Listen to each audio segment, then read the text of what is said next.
morning, everybody. Good morning to Lebang, and good morning to Ryan, and good morning to you, and especially to you. There used to be this broadcaster, I'm sure I've told you the story, this guy called David Davies, who used to be on the radio back in the early, I don't even know, I mean, it was before I was born. I only know about him because there were recordings of him lying around. And he used to start his show by going, hello to you, and especially to you. That's how we're starting the show. I've decided that's what we're doing from now on. He must have been some kind of genius because that appeals to me. Hello, Right. how are you? And they all used to dress up. They used to wear a suit and tie in the morning for their shows. Oh, that's good. That's nice and suave. Yeah, the good old days. Look at us in our sweatpants and our hoodies. Slumming it. Yuck. Yeah.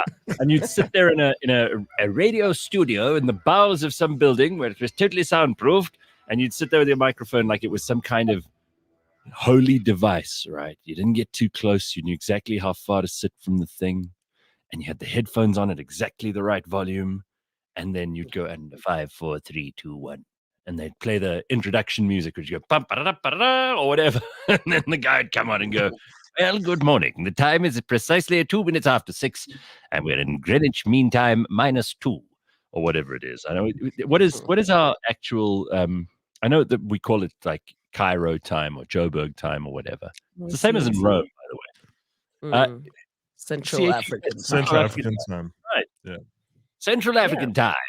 And my name is David Davies, and I'm here to keep you company through the course of your morning, providing you news. Imagine if we actual trumpeters. Yeah. They used to have musicians in the studios. Are you kidding? Yeah.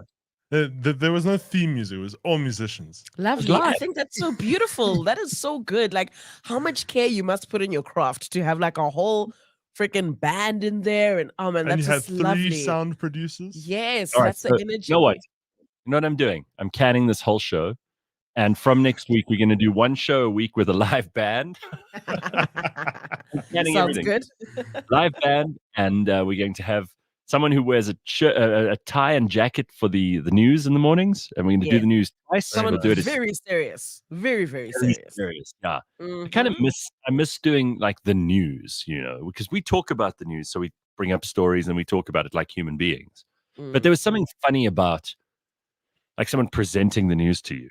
Right? Yeah. All right, and here is the news, and this was undisputed. Like there was no such thing as fake news in those days. You just believed the news. Yeah, no, it was all the truth all the time, and it was all said very seriously in like this monotone. This morning, the news that we have for you is that there has been a car accident in this part of town, and beyond that, you need to know that this is what's happening in the economy. And after the economy, it was all so serious. Like you weren't allowed to laugh, like at all. And we just respected it and took it. And now when we go into the office, we know exactly what's happening in the world. We're the guy at the coffee table. Before they used to do like radio and TV news, they used to have these cinema reels, which they would play before you'd watch a movie. So you'd go to the cinema, and there'd be those black and white kind of newsreels that were made by a company called Pathé. I don't know if they're still around or not, but they would also have that music, and then there'd be some guy going, we often forget that Queen Mary was once a very beautiful girl. This is how it starts. And they would talk like they'd talk you through news stories. And that was, you know what, that was enough for most people, because there were newspapers if you really wanted to read. And believe me, the newspapers weren't that fat. They were like, a couple of pages. And it was like, woman murdered in this part of town, or, big explosion here, or famous ship sails from harbor to find new lands, or whatever it was. But that voice. You sound like who's that guy does Family Guy? Seth MacFarlane. Yeah, I can do all those brilliant radio impressions. There was a time I could do all those voices. I used to have a list. We'll get to that in a second. But I just want to finish this news thing. So we didn't need as much news. And these days, we're like flooded with news, right? So much. So much. I'm telling you, if we just have less news in our day, we'll be happier. You know, it's going to be so difficult to do that. Why? Because now everybody can share news, and it's no longer a profession or a thing that's set aside for people that are qualified to tell news. Yeah. Everybody can just, take out their phones and say, well, I'm drinking coffee this morning from the comfort of my home. This is news, and you're going to hear it. So essentially, every single person is flooding us with information that we essentially don't even need. It's all crap. It's not going to change the price of bread for me, but here you are sharing it with me. So, yeah, managing and controlling that's just going to be a nightmare. But I agree, it can be done. Just too much news. I mean, like, your life would be so much happier if you didn't have to know about like war in some part of the world, or drought, or nuclear tests, or whatever. I mean, like, I really think you only need to know what's happening in maybe a 20, 30-kilometer radius of where you live and where you work. Yep. Really. Like the rest, even if, let's say you live in Cape Town, right?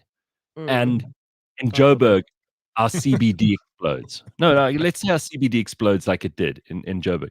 Does that really affect anyone in Cape Town? No. I mean, no, but you But need let me to tell know you, what's it made going on headlines. around you, guys. You need to know what's going on around you. And I think to the point of maybe not even like from on a global perspective, Gareth, I may not be affected directly by something that's happening in Italy, but we live in a global, that's the time that it is now. We're all so intertwined because of the internet, and we also in tune with each other's lives, and we know everything about each other. So even if you live on the opposite end of the world, I know it may not affect me, but I'm gonna know. And that's just the temperature of, so it's I a don't wanna know. global. So I don't want to know. So I'm not on Twitter, which helps a lot. I haven't been for, so now I must be going on 5 years. Okay. That makes me happy. That's a good start. Yeah. Instagram, I'm thinking of fading out of that as well. I mean, it does seem almost like I'm becoming this hermit grouch, but the reality is, like, I actually don't need to know all this shit. Like, my phone just told me, because I don't know what I subscribe to here, like Google News or something. It's just told me, for example, there's a perfect example, all right? So look here. It says, General Hospital and Days of Our Lives star Tyler Christopher dead at 50. I don't saw know that. I don't know who this guy is. Do you know who he is? No. No, we're not the target market. But it doesn't mean we don't need to know. They're just saying that, look, there was a person who was once maybe very popular in their day who is no longer with us. Stop. You're hurting you're hurting yourself. You're giving yourself a headache. Like, you really don't need to know this. Then Tyler unsubscribe. Content, Gareth. Unsubscribe, Gareth. Enough. That's all it is. I'm going to get off this stupid news, because this is also something I don't need. Who needs? So here, because we're down the rabbit hole, right? So this is Tyler Christopher. I still don't know who he is, even though you showed me a picture. I don't know who that is, but he kind of looks familiar, but like from back in the day. Anyway, I promise you, I've never seen this guy in my life, and now Google's telling me I need to give a shit that he's dead. Well, I mean, Gareth, I may not know who he is, but like, for example, with the whole Matthew Perry thing, when that broke, that was hectic. Lebang, did you hear about Matthew Perry dying? Because I saw one guy who used to be a writer for Saturday Night Live. He went on and said, "I love it when junkies die." And I thought, what a shitty person. That's wild. What a piece of shit. Files. Some stupid, miserable writer for Saturday Night Live. I mean, this must be the most unhappy person. Listen, you don't have to be the biggest Friends fan ever. I used to be, as I mentioned on Monday during the show. But, to say I love it when a junkie dies, you have to be such a sad, miserable, angry. People are that. People are exactly that, and they're waiting for any opportunity to show you that they are that. Like, but also people are. Yeah, you're right. Like, Lebang, you're spot on, man. If you get lost, if you jump down a rabbit hole, you can also find like a bunch of conspiracy theories and things. Like people, like with the whole Matthew Perry thing. So Gareth, I was on TikTok like literally a few days after, because this Matthew Perry you're on thing TikTok is all the time. No, I am. You don't even like, need to say I was on TikTok anymore. We know. But it's got me so intrigued, because I came across this video and I've loaded it up here. Yeah. Where this guy now whenever somebody dies, like if it's a famous celebrity that I know, I go and look like what their last tweet was, what their last post was, Sure. just to see kind of I kind of get it down that rabbit rabbit hole there. It's like death stalking. That's what you're doing. Exactly. Yes, yeah. I just want to see, like, did they see it coming? What or was their last what? thoughts? Yeah, like blah blah blah blah blah. It might be a bit morbid, but the thing is, Matthew Perry's last few posts were so weird. Like, okay, let's super look at the weird. video. Let's watch Look the at the video. Let's see whether we join in Ryan's conspiracy here. Right. Yeah, Something is not adding up with Matthew Perry's death. As you all know, Matthew Perry was found drowned in his jacuzzi at his home in Los Angeles. Days leading up to his death, he was posting cryptic messages on his Instagram in reference to Batman. Starting on October 17th, Matthew Perry posted this video of a cinema room. Every wall was covered with Batman. And he points up to the corner of the room, and there's a bat signal up there. The next post, he posts a bat out in the water where it says, "Sleep well, everybody. I've got the city tonight. Mattman." So he's referring to himself as Mattman, playing on the pun of Batman. He has something that says, "Batman plays pickleball." It was announced that he played a 2-hour pickleball match right before he died. Now, there's one post that's very bizarre where it's somebody, it's not Matthew Perry's hand. I don't believe it's Matthew Perry's hand, but it's somebody's hand dropping 3 cranberries on a table. And Matthew Perry says, "This is what I've had to eat today. I'm Mattman." People are speculating that this had something to do with the Cranberries' lead singer, Dolores O'Riordan, as she was found dead from drowning as well. And then he goes on to post... You know what? I got to stop this. Enough. I'm sorry. I'm with you, Gareth. Just stop this shit. Look at the rabbit hole I fell down, Gareth. No, Lebang. I know you and I wanted to get out of that like a minute ago. When I saw the first Batman thing, I was like, oh fuck. Okay, so if he's playing this game where he's Mattman, which is hilarious. Yeah. Yes. Maybe he's just amusing himself. If he had not died, no one would think anything of this. They'd be like, the guy's having fun. That's all. Or the guy is maybe, he could be on drugs. We don't know. The behavior is a little bit suspicious. It's a little bit suspicious. And they say there's like nothing cryptic about it, but I mean, in his memoir, his book that was released like a couple of months ago, at the end, the last chapter is Batman. But they said there's nothing cryptic about it. I don't know, but it just this is the rabbit hole I fell down. I think this is what people speculate. The real question is, how do you drown in your jacuzzi? Like, they said he had cardiac arrest. Oh, but what caused that? Now we're getting to like. You laugh. Somebody on Twitter. Somebody said he was vaccinated. He was a big vaccine advocate. And Batman advocate, clearly. I don't know. But all I know is that, it's kind of a little embarrassing to drown in your own jacuzzi. Bro. Oh, man. And his final post was a picture of him in that jacuzzi like 2 months before. Wild. Well, no. His neighbors said that he'd been renovating the house and obviously he just got everything ready and now he was enjoying his jacuzzi. See, this is why you can't get too attached to like money and things because you might not be there to enjoy them. Someone sent me a picture of like of a coffin and it says successful person. It's another coffin, unsuccessful person. And then the pyramids, and it says like people who love cats. That's a hell of a way to view the world. Like if you love cats, you'll have some monument for history, I'm sure there are loads of old dead cat ladies who have no pyramids. I was going to say, where's Leanne? Like Leanne's going to have a huge pyramid. She's not dead yet, Ryan. No, I'm not saying she's dead. I'm just saying she has that poorly The Leanne conspiracy begins. Ryan's going to look back at all the shows that Leanne has done. In the last 3 shows, she spoke specifically about... All right. Common Sense says, Gareth, you lie. You tweeted or X'd earlier this year and still have a profile. Of course I still have a profile, but I don't even have the logins. Rena does. My business partner. She puts stuff up there. I have not been... Rena's not going to be on there. She's going to be so angry with me that she's going to be so pissed.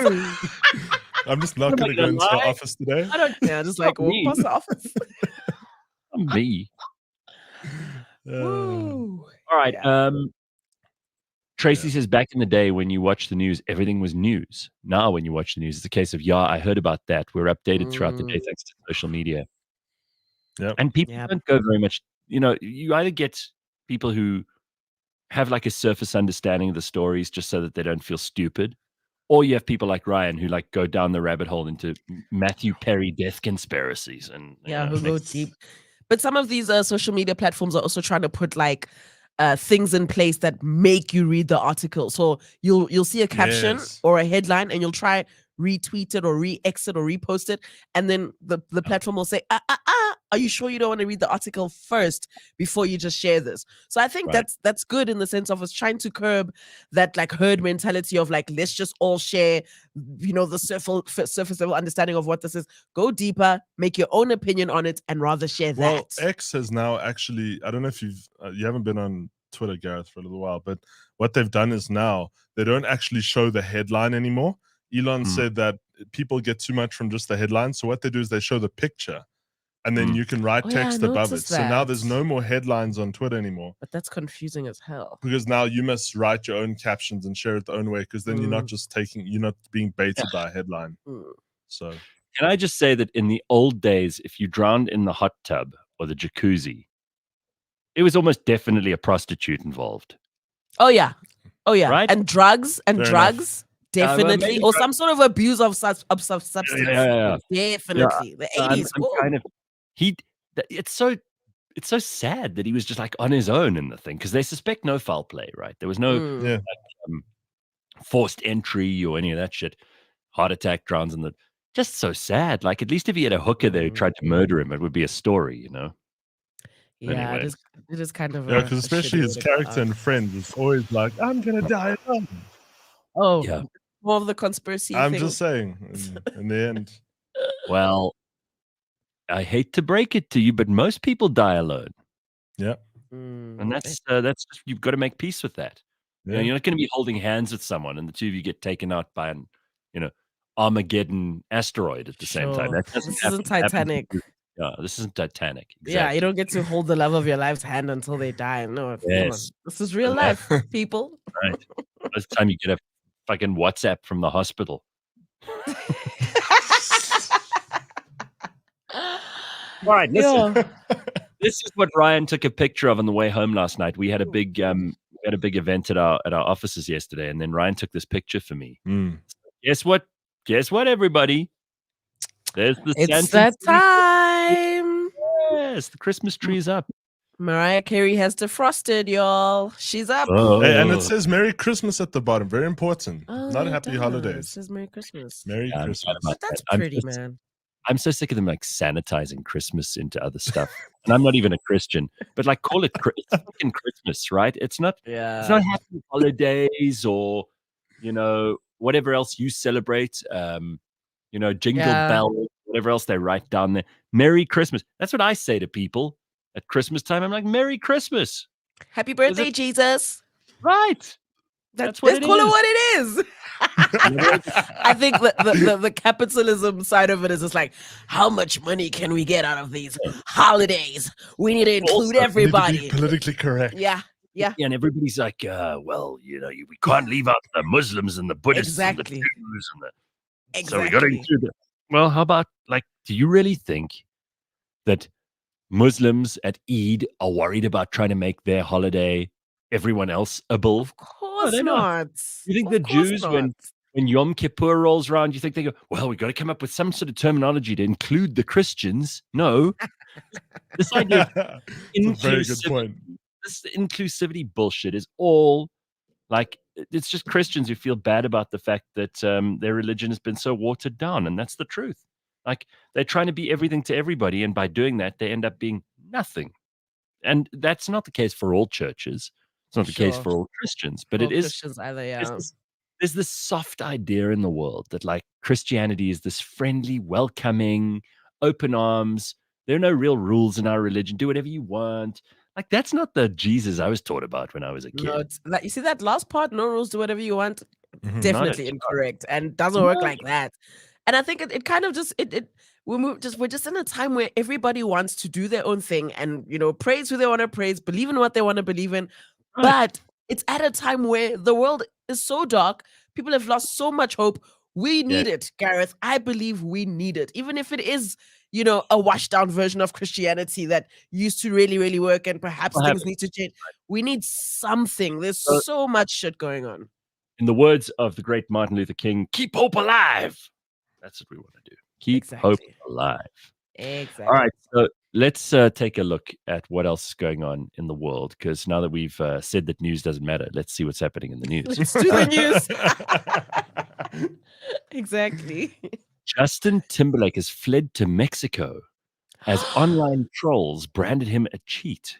Now, this is so funny. We had who's the girlfriend? Thea, what's her name? Mr. Beast's Mr. Beast, girlfriend. I saw her. She posted a video the other day with Justin Timberlake in it. He was at their house or something. Yes. Yeah. Yeah. So, she posted a picture. I think they were doing a video with him for the Mr. Beast channel. So, like 2 weeks after we speak to her, then she's hanging with Justin Timberlake. Now he's in the news. No. Something's going now on. he's in the news. Conspiracy. Yeah, there's a rabbit hole for you to go and dig. Mexico. He's not been seen in public since the release of Britney Spears' "Woman in Me" memoir, and apparently we're going to get a copy of this "Woman in Me" memoir. Right? Ryan told me about it yesterday in a meeting. He said, nice. And that's the Britney books. I'm like, well, I don't know if I'll read it. Yeah, but apparently she goes off. Hey, like she literally spills all the tea, and she doesn't hold back on things that she experienced, like right from the Mickey Mouse Club with her family and her dad, and all of that. Unstable lunatic. Of course, she's going to let it all hang out. Currently, yes. And some of the things that it's so sad. By the way, just to answer the questions before they come, I did try to get an interview with her. Oh, she's impossible to lock down. The publishers said it's impossible. Oh, but she'll call us back, right? I hope so. Anyway, so she's released this memoir, and apparently Timberlake recently disabled the comments sections of his Instagram account in the wake of a backlash against him from Britney Spears fans after she shamed him in the book. The former NSYNC star, 42, has been attacked online since his ex Britney Spears, who's 41. By the way, these two dated like 20-something 100 years ago. Yeah. They were like child stars together. And running away to Mexico, what? Is there no Twitter there? Is there no Instagram in Mexico? Well, so apparently the real story here is that apparently Justin forced her, in inverted commas, to abort his baby after they had flings and dated from 99 to 2002. Now, were you telling me that Britney had no agency in this at all? Yeah. Yes, it's Britney. If you watch the documentary, she had no agency in any part of her life at all. Zero. That is why she needed a conservator. Now, the funny thing is that all these people who were screaming "Free Britney," you remember when that whole thing was going on? They kept her safe and away from knives. They kept her money safe. We knew she was spiraling out of control. She's a complete raving nutcase. Okay. And everybody who is a big Britney fan, who I suspect are the same people going after Justin Timberlake now, who are like, free Britney, free Britney. But then they refuse to accept that this woman had any agency at any point in her life. But they want to give her freedom. It's so sad, man. It's actually all very sad. She's coming across as a bit of a psycho and a loon, obviously, because she's never had this freedom, like literally at all. She doesn't know what freedom tastes like. Her whole life, people have managed her every single move. So the minute she gets any bit of like breathing fresh air, it's sad. It's not when Britney Spears offs herself in some really macabre and bizarre way, and something terrible happens, because it's going to. Okay, I'm just putting it out there. When Britney, watch what happens. Britney's going to go and do something really stupid, and she'll either kill herself or some terrible end will happen. Oh man, I'm telling you. All these free Britney people, it's on your hands. I don't know. I just think hashtag it's Britney bitch. I'm just worried about NSYNC. Has Justin left again, or why Mexico? I've got questions about Justin. Number one, why Mexico? Like, what are you going to be doing out there? Yeah, Lebang, you're gonna love this. Guess where I'm going on Friday night? I don't know. Wait, are you going to see Westlife? Yes. Really? I knew it. Yes. I knew you. Gareth, and you're leaving me behind? Shocking. So the funniest thing is, like, Ati van Wyk from Big Concerts, who started Big Concerts, he went to school with my mom, right? So we've known him most of my life, and even though he lives in Cape Town, and I don't see them as often. I saw them a lot when I was doing music radio. I know his kids very well, and his son Justin is now running big concerts, and they're really awesome families, just such lovely people. Yeah. Anyway, Ati calls me up the other day. He's like, "Hey, do you remember the last time we saw Westlife? Because it was in Sun City in like 2000 and something, 2004 maybe, whatever." Anyway, I said to him, "Yeah, of course." He goes, "You want to come to this one?" So I'm like, "Cool." And then he throws this curveball in. He's like, "Why don't you bring your ex you were dating at the time?" Dum dum dum. He knew both of us, right? So Yeah. Right. I said, "Well, do you think she's interested?" He's like, "Yeah, I already asked her." So I'm like, "All right, okay." Because I mean, I get on with her very well too. So I saw her. Sure. I've been to like a kid's birthday for the last 5 years in a row or whatever. And I mean, that's more than I've been to almost anyone else's birthday except my own nephew's. Sure. And so I'm going with my ex-girlfriend of whatever, 20 years ago. Wow. And we're going to see a concert that we haven't seen for 20 years with this old ass band who we haven't seen for 20 years. So I think it'll be quite cool. I mean, it should That be sounds a little fun. bit a little bit of nostalgia. Yeah, So I coming think full circle there, hey Gareth. that's a cool little side story. If you write a book, those are the kind of stories that you put in there. Yeah, like What a did nice you do? then and now, before, after. I just went with my ex to a concert that we Casually. went to 20 years ago. There's nothing weird about that at all, is there? No, definitely not. But I must say, there's a lot of, people that are completely cool with that. Like, I know in the office, Dory will often say, "Yeah, my ex from 20 years ago, me and his family were doing," and I'm always like, "You guys are like really cool with people that you dated a very long time ago." She's like, "Yeah, it's completely common, like in her circles and stuff." I'm like, "Nope, once it's done, it's done. I don't want to see you again. I don't hear," and not that like I hate you or anything, but like I just don't have any business associating with you anymore. Yeah, I get you, and that's perfectly normal, actually. The abnormal is Yeah. being super friendly with your exes, which is very weird. But Yeah. in this case, we dated so long ago, and we all have mutual friends, and Sure, it's yeah. really not a big deal. She's gone on, and she's she's been in this long-term relationship with this other dude who I also, kind of ironically, I think he's awesome too. We get along quite well, and This she had sounds a like an kid with him. episode out of Family Guy. She had a kid with him, and then he asked me to speak at her 40th birthday, and I said to him, "Are you sure you want me to?" And he's like, "Yeah, absolutely." So I did, and then at the end of the speech, I made this joke that the kid they have is mine, and they Oh thought, gosh. they thought it was hilarious. They did. Yeah, they'll laugh. They'll laugh, but I when mean, they it go is to funny. bed that night, they'll be like, Everyone else was like "Oh." horrified, except all of our friends. I mean, I made it really. It was a proper roast. I mean, like I made that. I was going to say, you're lucky there wasn't a journalist from IOL sitting there. Hey. Oh, please. Are there any such things left? Gareth Cliff, long lost love, child, truth comes out at 40th birthday party, At dude. the Westlife concert. All confirmed. Spotted, paparazzi spots. I love this. Congo Chris says Ryan's not Ryan. It's not in sync anymore. It's now called In Cinco de Mayo. Brilliant. Oh man, they must be so mad. They just got a whole world tour going. They're about to go off, and now Justin's done the same thing he did 20 years ago and has gone solo one more time in Mexico. But I did see a snippet of Justin's performance at one of the latest shows, and it did not look that great, I must admit. He was trying to pull out those dance moves from back in the day. You must have started this shit. You were the one. I'm just You saying. were the one who, when the Backstreet Boys came here, you were the one defending them, going, "Oh no, but it'll be cool. Of course, we know they're older, but it'll be fun to watch." Nostalgia, all of that stuff. I'm just saying that I saw what I saw, and I was like, "Damn, Justin, you're pretty washed up." Can I just say, we had this discussion in the office the other day. I'm going to bring it up because I'm so we have so many artists that come here that are so old. We don't get any new artists here. Like Maroon 5 was just announced. Like, when last did Maroon 5 put out like anything cool? Like, I like Maroon 5, don't get me wrong. But come on, guys. Can't we get anyone who's now like on a world tour now? Aren't you going to G-Eazy? Yeah, well, G-Eazy's an like exception. now. Yeah, sure. But like, I mean, the Instincts, these guys are all coming to South Africa to just get the bag now. They're like cashing in. They're like, you know what?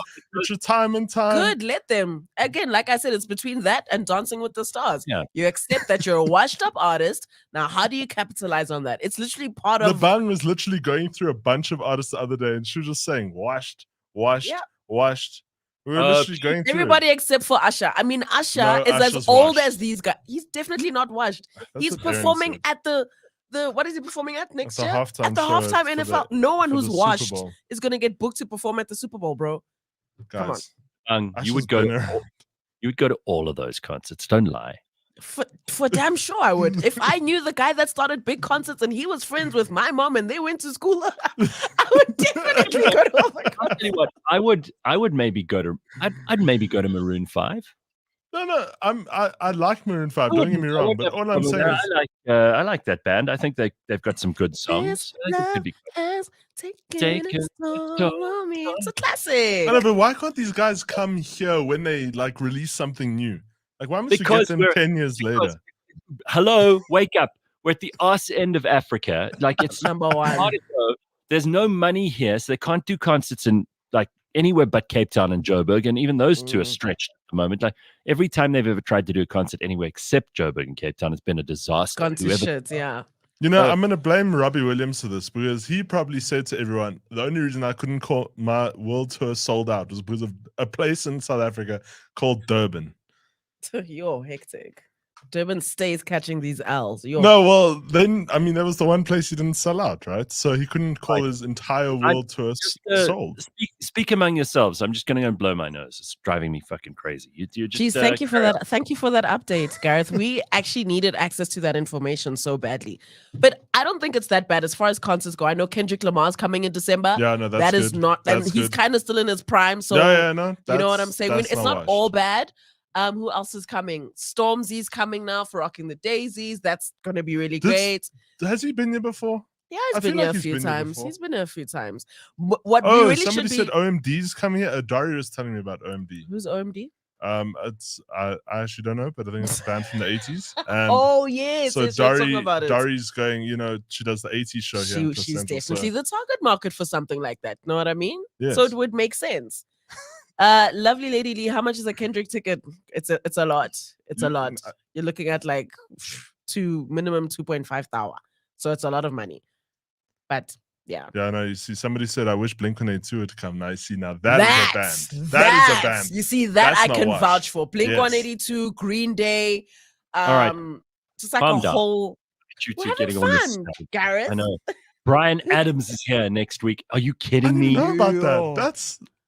That's so, how did no one tell me about this? What were you gonna do? No, I would love to go see Brian Adams. I've missed him. He's been here like 3 times, and I've missed him all 3 times. Ugh. Really, poor old Brian Adams. Things must be. Look, I suppose you've got to milk this machine, right? And You if there are have to, people, dude. there are people in South Africa who love him, and I'm sure there are thousands. That's clever of him. He must do it. Yeah. I love Brian Adams. That guy's just got a catalog for days. Is Phil Collins still alive?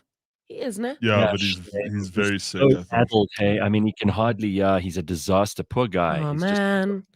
I see that kind of story, and I'm like, how is it that someone like Phil Collins has this debilitating disease? He can't perform anymore, and all the rest of it. And he's not like 1,000 years old, you know. Sure. No. And yet there are people like, I don't know, Becky Tele running around healthy. Ish. With a top hat and a freaking Collins- coat in the sun. I could do another 20 concerts. Even if he did one more song, it would Oh be my better gosh. than everything Becky Taylor is going to do in his whole life put together. Sadly He'd sell so. out. Sadly so. Yeah, it's pretty Anyway. unfair. Life's unfair. So here's But some it is stories. what it is. Yeah. They found an unseen Monet painting, which is expected to fetch more than $65 million. No ways. Auction. Oh yeah, That Yeah, is he's the guy who did- insane. famously, Claude Monet did the water lilies. You know, Mm. the water lily pond. So this one is called Water Lily Pond as well. So I mean, it's definitely one of the most. I mean, he did a whole series of these paintings, but it's like a little bridge. I'm sure you could see it in your mind if I like draw it out Yeah. for you. It's lots of purples and blues and greens. And it's this vibrant impressionist stuff. I mean, really lovely work. They say he painted this between 1917 and 1919. Where did they find it? That it's just a casual finding. Like, do you think somebody he gave it to someone and they finally passed it on? Or? I don't know. I mean, it might have been in a private collection, and now somebody died and decided that the family decided they want to sell it. That could be it. I mean, listen, if you get like a $65 million payday of some old painting you find in your grandma's attic, I'm out. Like, peace. Thank you. Yeah. I'm not gonna keep a Monet on my wall if I've got bills to pay. Nope. You know? Nope. And remember, not a lot of these people who have like old money, not a lot of them get to hold on to it. Like by the third or fourth generation, most of it's maxed out. So you have to start looking around the house for shit you can sell. Yeah. You know, even famously, a lot of aristocratic English families in the early part of the 1900s, they found themselves so burdened with taxes and estate duties and things that they had to either sell the whole house or most of the stuff in it. And then they'd find themselves sitting in this big old cold house where the roof is fucking collapsing and they can't pay to maintain it with its 23 bedrooms. And, so they just looked at their life and went, nah, I'd rather live in a little flat in town. I'm done with this. Downsize, bro. And then these beautiful houses would just go to rack and ruin. They lost something like, I think 60% of the great country houses in England just went into mothballs, fell apart, was sold off, demolished, whatever. I mean, can you imagine all those beautiful, beautiful houses that were there, like Downton Abbey style, right up until World War II? And, now they could have turned them, with the benefit of hindsight, into wedding venues or whatever. And they could have found a way to make them pay. But they're probably so beautiful and grand and just lavish. And I can smell it from here. The smell of money. If you see some of them, I mean, because some of them are still in a state of ruin and, they're around. And if you go into some of them, they've got these beautiful architraves and fireplaces and parquet floors and the curtains are all fallen off the rail and rotting away. And, and you look at and there's damp everywhere because the roof's broken. You think, what a sadness. Like that's the actual decay of civilization that you're seeing there. Sure. But maintenance, guys, like maintenance is such a big deal. Like purchasing something is great. Maintaining something is the real test. Like, can you keep it in that condition? Are you able to, shine the shoe over and over and over again? And it's quite sad. It's almost like a rich part of that era has now just gone away because, of people's inability to maintain all of that beauty and grand life. But on to the next one.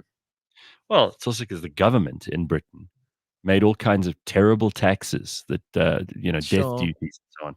But basically, you couldn't afford to pay these things unless you sold everything you had. Yeah.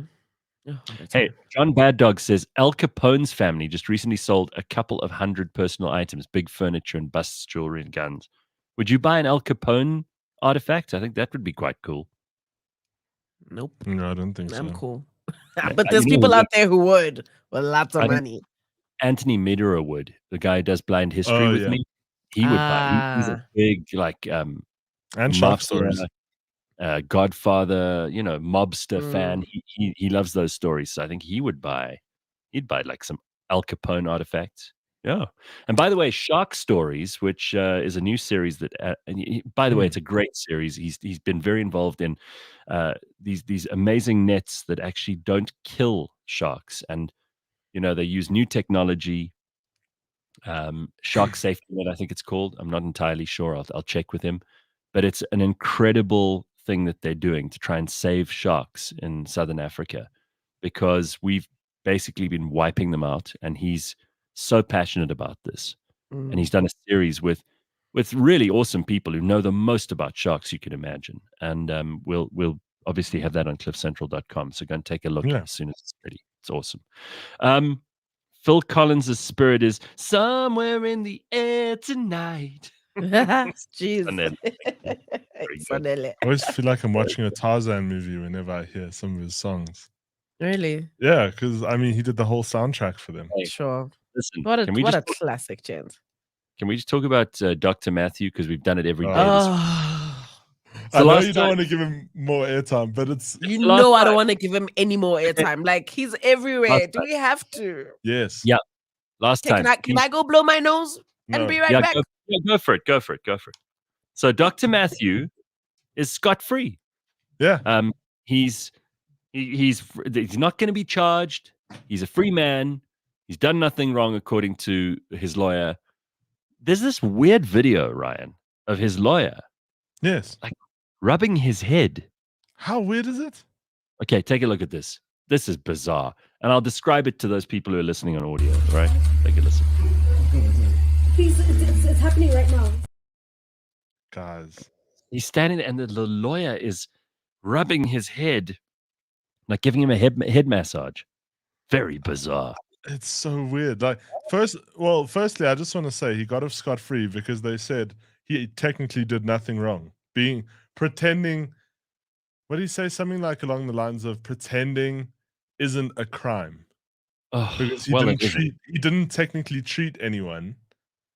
But the thing is, if you impersonate, there is, and I can't remember where it is, but somebody on Twitter called out the exact law that says if you are impersonating a doctor, it is super highly illegal, even if it's just saying that you're a doctor when you aren't. But I don't know. But now he's just got off scot-free. They're like, no, he's done nothing wrong. And then that video comes out where he's like massaging his head, but it's not like a regular head massage. This is like it looks, I mean, Creepy. very weird. you saw this. Oh, you're suddenly back. Now you want to talk about Dr. Matthew. Now you want to Oh, talk are we about- still saying doctor? Yes. You see, this is what some people said. When you stop saying that. He's Mr. Matthew. Yeah. Mr. Matthew. Mister. It's just Matthew, y'all. Just Matthew. You know what my fear is? Like very quickly. I'm worried about all of the scammers who are sitting watching this whole thing evolve and saying to themselves, great, this is a new career we can go into. We can just go online, make some shit up, sell some shit, and make money off of innocent, naive people. That's my fear, is that how many kids are watching this and are saying to themselves, this is what I'm going to do for the rest of, my life, because I'm not going to get into trouble for it.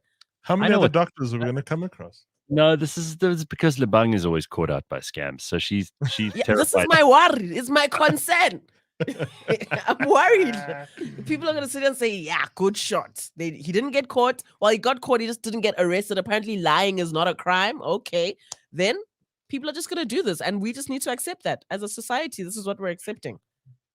Well, I'm just glad that he's out, because I think he's terrific and he's catching people out and he's lying to them and scamming them, and we need more of that. we need more scammers. Yeah. Yeah. All right, There no, is let's move on. none. Let's move on. So, all right, the Springboks got home yesterday. This is quite a big Yeah. story. Yeah. Got home at 10 a.m. And Pumi actually told me yesterday she was going to go to the It's airport. the airport. Yeah. We Apparently wanted that- to We, go as we well. wanted to go actually because Lebang and I Gautrain were was like, doing like free rides, and we're like, we up the road from the "Hmm, Gautrain. Just take the lunch If hour. we just pop out quickly, no one will know. We really thought of going, but then we saw how packed it was. Oh my gosh. Apparently, though, they didn't even stay for a while or take any pictures or sign autographs or whatever. They walked straight through. They were brisked through by security. They were just taken away to some other location. Just not kind all of- of them. No, Some of them. they did take some pictures. I know Really? Sia took some pictures. And who else? Sia had the trophy. Yeah, Even some of Etzebeth them. was taking pictures. Yeah, some of them Oh, I stayed, saw did him. autographs. They went live on their Instagram. But you're right, Gareth. The bulk of them did kind of get whisked through. Because I remember sitting there going, "Oh, where's Faf? Where's Faf? I want to see that, the cute little blondie." And he just literally just went, pew. Well, I didn't see flew him. past. He's like in the Oh. crowd. You just kind of get lost. I actually have a video of them coming home. I'll quickly I'll show you. Okay. Check this. Play it.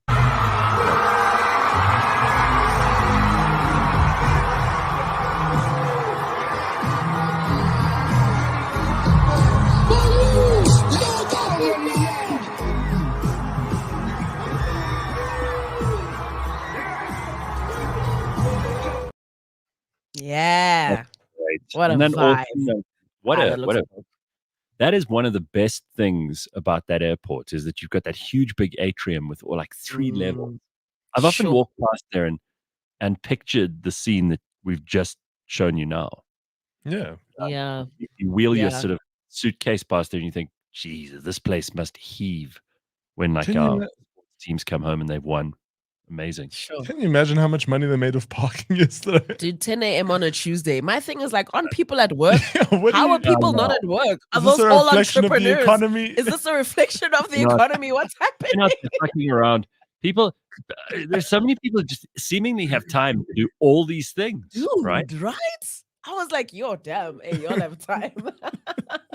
Like, even the thought of going onto their tour, you know how they're doing like these city tours, and today or Yeah. tomorrow they'll be starting in Pretoria, then Joburg, then Soweto. I'm like, maybe I can catch them here in Joburg, but then I'm like, with what time? Like, I'm just like, I just don't have the ability to stop what I'm doing and just like be present in those celebrations. But so many people do, and good No, for I- them. I genuinely don't understand where they find the time, honestly. Dog. Don't 10 get it. a.m. on a Tuesday. It's like Cape Town. Cape Town is literally that. 10 a.m. on a Tuesday, people are having coffee like on the corner store. Don't you guys have jobs? Yeah, Like- exactly. Somebody, Andy says here, yo, those Bajajs made money. I knew that we would have a Bajaj mention this week. We Come need back. I'm Every time back you mention being away Bajaj. for a week, and yeah, like Bajajs are still being mentioned every day on this show. It's ridiculous. Okay, so people are apparently pissed off. This is something you know something about, Lebang, that the Boks flew back on a normal flight and not on some private jet. Is this for Dude, real? Human people think- beings. People think that we should waste money for no good Dude. reason. So how this actually all started was a lady was flying back from France, and Yeah. she casually boarded her flight, and there she was sitting with the Boks, and she was like, "Oh, this is actually very, very cool. These are just like normal, down to earth people that are just great. They took videos, they laughed." So she Yeah. says she shared these videos naturally, and ironically, the backlash was just, "Oh, so they take normal flights with normal people. These are the Rugby World Cup winners." Champions, they should be in a private jet. I was just watching this unfold, and I'm like, the problem with this is not the world. The problem is people. People are the issue, Wow. and they'll just give you any opportunity. They'll show you any opportunity. Like, I'll show you that I'm a person. Like, show me you're a person without showing me you're a person. People's opinions on things are just, it just really upset me. I was just Can you so imagine annoyed. what a lit flight it would be having the Springboks on board? Oh, dude, It'd be imagine you're so just much fun. you're just casually flying to Durban, and there's the Springboks like sitting next to you. I mean, that sounds like fun. You just get a ticket sit next to Andre Pollard. Like, hey man, Sure. that last kick you did was mad. If I were them, I'd hate to sit next to one of you two, bothering me the whole flight. Hey man, can you at least like do some shots together, and then I'll leave you alone? Like, that's it. Hey, you know, if you didn't want to be bothered, you shouldn't- mustn't you win the should've- World Cup. you should have flown on a private really? jet. Okay, Yeah, no, it's it's amazing. interesting. Like, Joking Atheist says people in South Africa love wasting money. Yeah, Dude, what is this idea that suddenly, because they win the World Cup now they must be on a private jet? I mean, do you know how Hey. much those jets cost? And stay in school, oh, kids. what? They're still gonna have to play rugby and fly in normal flights after the World Cup. So Exactly. can I talk about something that I had this discussion with someone the other day? Sure. If you pay someone more than they're worth, or if you give them perks like private jets or whatever else, like let's say that South African rugby was feeling really generous, it's the World Cup win, blah blah blah. Suddenly you're flying them all on private jets. Here's the problem: now their reality's here. Now what you do is you Sure. take their reality up to here. So Sure. you give them a taste of like what it's like to be a billionaire, even though none of them are. And then what happens is they come crashing back down to earth Mm, when they have to take their family on a holiday and they all have to fly economy. sure. And suddenly it's like, oh, I feel like I'm losing in the world because I'm not on a private jet. Exactly. You fire someone or they resign after you've paid them too much, and they go into the market and they'll never get that level of money again, you've done them a huge disservice. Because now what you've done is you created an expectation in their head that they're worth, 80 instead of 60. And now suddenly they're going to feel like they're hard done by. Don't underestimate how that affects people. Very negative. Psychologically, it could go really, really wrong. And who's supposed to pay for the stuff? Let's start there. Who's supposed to be paying for these private jets that you little twats on Twitter think that the Boks should be flying in? Are you guys gonna hook it up? I don't think so. Sure. Of course, the Rupert family is definitely there. I saw him at the game. Oh, really? Yeah. That's our real president.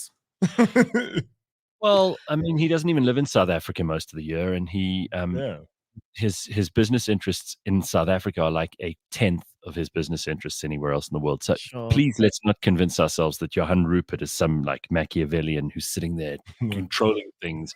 He really isn't. He could give a shit about what's going on. The fact that he does, we should be very grateful for, because he's probably still paying for a few things that we wouldn't be able to afford ourselves. The fact that everybody thinks he's actually controlling things, like, that tells you again the poverty of their minds, that they think that some billionaires, I'm going to control. Like, if you were a multi-billionaire in dollars, would you try to run South Africa?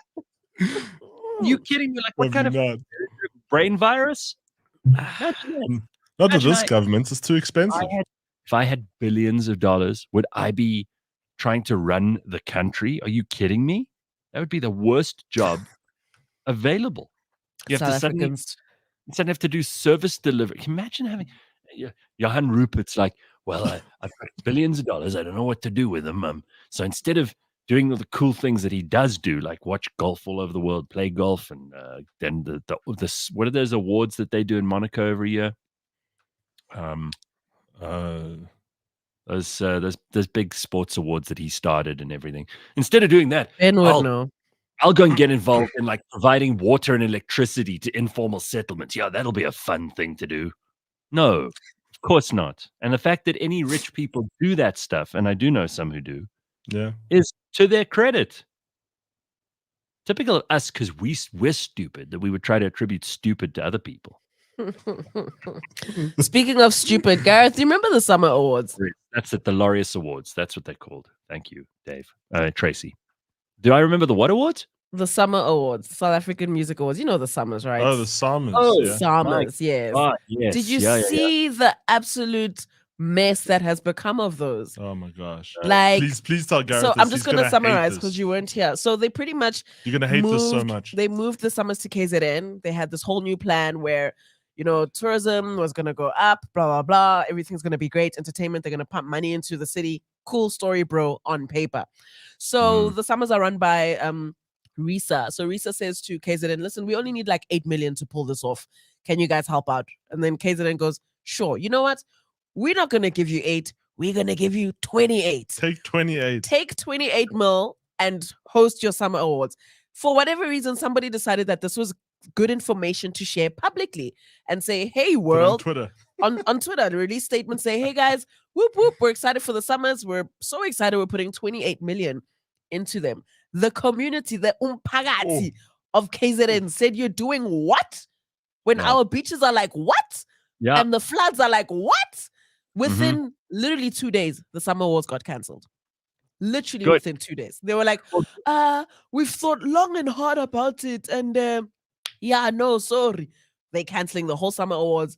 Now there's this like uproar about like, the Summers have been going on for so long. What about artists? Guys, greed cannot be the thing that guides you. This is what happens. I love this story, Lebang, and I'm so glad you told me. I'm not angry at all. I'm the opposite. I'm proud of the people. I thought you'd hate the fact for the 28 million. No, well, of course I do, but they canceled them. So what these stupid politicians have got to realize, and what Lebang has already explained here, is that your greed and your desire to pull the wool over our eyes is not going to trump the fact that we can see through your shit. I mean, I don't know if you guys noticed, but on Monday when the president made his speech, I was talking to somebody about this. Apparently, everyone on social media while he was doing all of this, trying to claim credit for the rugby and all of that shit, because they obviously politicians all cozying up to like the Springboks now, because that's the only thing in South Africa that's about winning. And Nobody is falling for it. No one. There was no one online, according to this person I know, who pays attention to social media in a much better way than I ever would. Apparently, no one was sitting there going, "Oh, yay, Mr. President, we love you."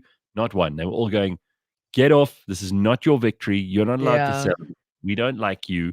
You are not part of the win. Get your filthy whore mouth out of my my wife's name out of your filthy whore mouth," is basically what people were saying. So, Yeah, it's not your time to shine, Cyril. Like, just stop it. Yeah. so Just same jumping thing onto the hype. same thing with the summer awards. Like, Mm, good. I went to them once. I think it was in, I don't know, like 2012, somewhere around there. Still did them at Sun City. Remember? And they had the yellow carpet because MTN was the sponsor. sure. That's when it was still good. That was still when it was like in its good. prime. It was still Yeah. good. It was being well managed and well run. And And they put on then a hell of a show. I mean, I think I presented an award with somebody, Sophie Ndaba or someone. She and I made it. We come on, presented one of the it's Queen Morocco for life. Come on, Gareth. Queen Morocco, Queen Queen Morocco. from Generation. Sophie Ndaba. Well, you know what I mean. So I remember how well organized it was. There was a meeting beforehand. All the people who were presenting had to go up the day before, and we had to do a rehearsal. I mean, it was properly done. It wasn't some shitty thing. Like it was, as close to South Africa is going to get to one of those Oscar and Emmy and Grammy kind of occasions. Yeah. And all of the stars, I say stars in inverted commas because I don't know that we have stars, but we have famous musicians in this country. They were all there, all of them. And they used to be elite. They were doing their best. And, there were performances and it was a good show. I mean, like, I'm the most cynical person in the world. I remember enjoying it thoroughly. And there was after parties and, everybody was staying there. So that clearly it cost a lot of money, but it was good. It was so good. And they put on a show. What they're gonna do with those trophies? You know, those ugly like award things. Those that they're hideous giving trophies, out. I totally agree. They're the worst. Well, they use them as doorstops mostly. I know some musicians. They use them. They're quite heavy, so they use them as doorstops. Hectic. But Carl says, "Who gives a flying fisherman's fuck about the Samas anyway? A bunch of people patting each other on the back for someone else." Okay, yeah, sure. But we have a music industry. It's one of the few things. Sure, Carl. You know what, Carl? We do have some things that are exportable in South Africa. And one of those things is like Amapiano music at the moment, right? It's big all over the world. People in America and in Europe are slavering at the chops. Eating it up. Yo. On like Zex Bantwini and Tyler, Uncle Waffles, Black Coffee. Thank you very much. So actually, Carl, this is something that we have that the rest of the world doesn't, that we should be making a fuss of. But you know what? Sure. Again, all the people in charge in this country are so greedy for themselves that what they've done is they have screwed up the opportunity that we have to send our best stuff to the rest of the world. And believe me, people would pay attention to the Samas because once it was quite a prestigious thing.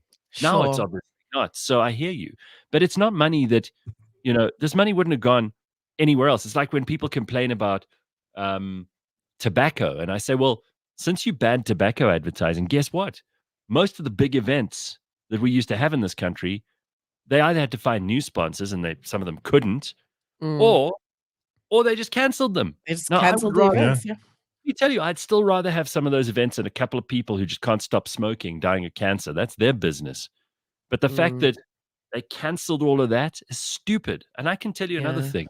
Being in media since Google and Facebook and X and Instagram and all of that stuff has come along, 80 to 90% of all the advertising money in this country that we generate from companies that are trying to get your attention is going straight to those American companies. Right into their pockets.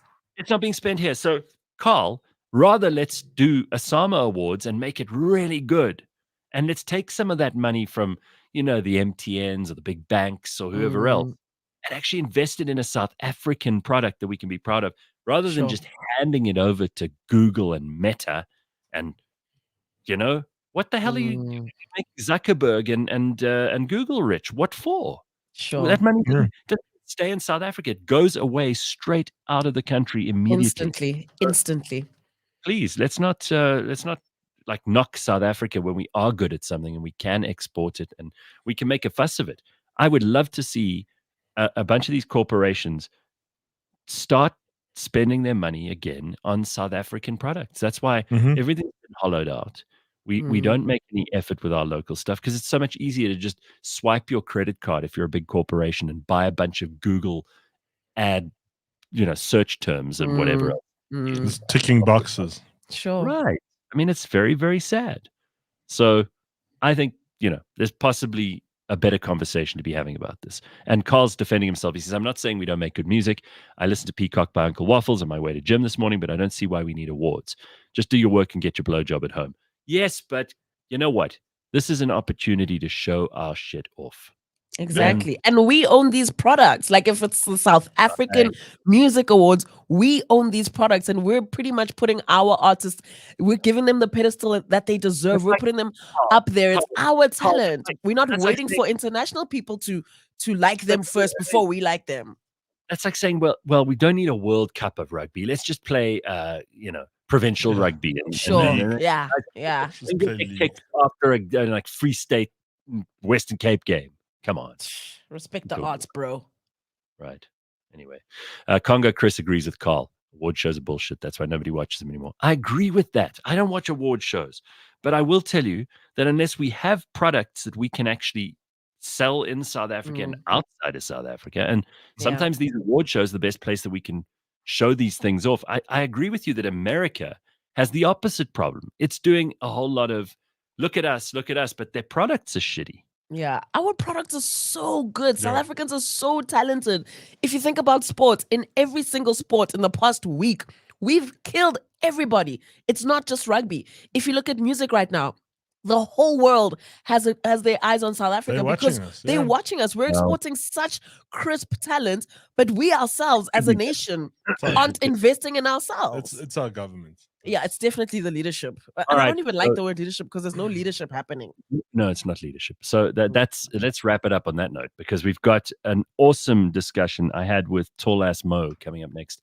Don't go anywhere. It's just after 7 o'clock, cliffcentral.com on a Wednesday morning. I hope your day is going fantastically. Don't go anywhere.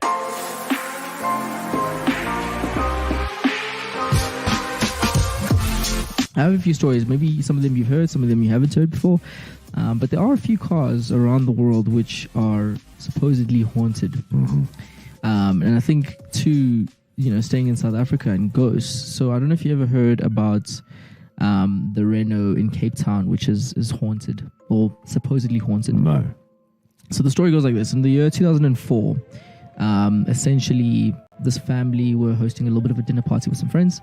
And they started to get a little bit scared because they heard their car engine starting, essentially.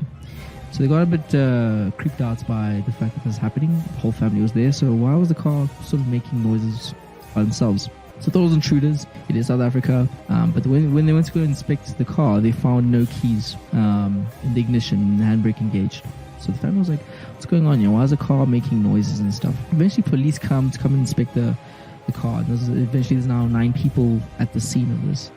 And they all reported, including the police officers, this is a true story, they all witnessed and noticed the car had jumped into a tree. Not like jump, but it drove itself into a tree. But there was nobody in the car. Well, I mean, obviously people from the 1800s didn't know how to drive. I mean, this is a Renault Megane, though. Oh, you're talking about the ghost that supposedly took over the car, yeah. They don't know how to drive. Of course they're going to crash. Catch us every Monday at 9 a.m. on YouTube and on autotrader.co.za.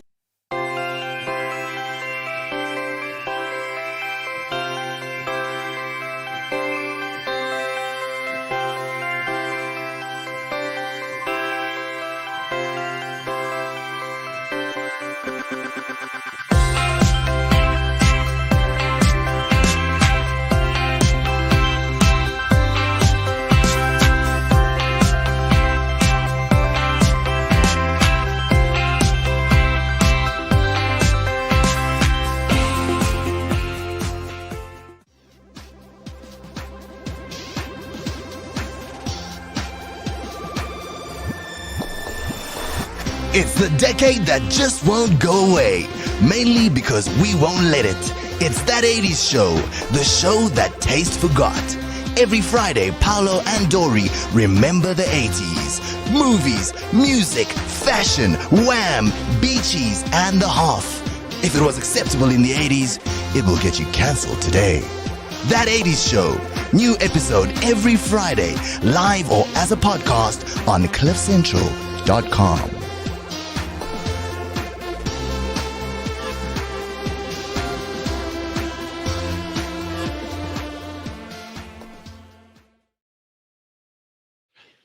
Okay, so I spoke to Tol A Mo. I actually bumped into him at a restaurant a couple of months ago, and I said to him, "Oh, dude, we've got to catch up," because he's been through all kinds of hell. In a world where fame and fortune and scandal often meet, the world, as you know, it could change in the blink of an eye. That's what happened to him. And Tol A Mo's world was turned upside down after a prolonged court case. He's now trying to return to his normal life as an MC, a comedian, and an entertainment figure. Plus, he told me all about his journey to become a sangoma, which, funnily enough, Tumi Morake was talking about yesterday too.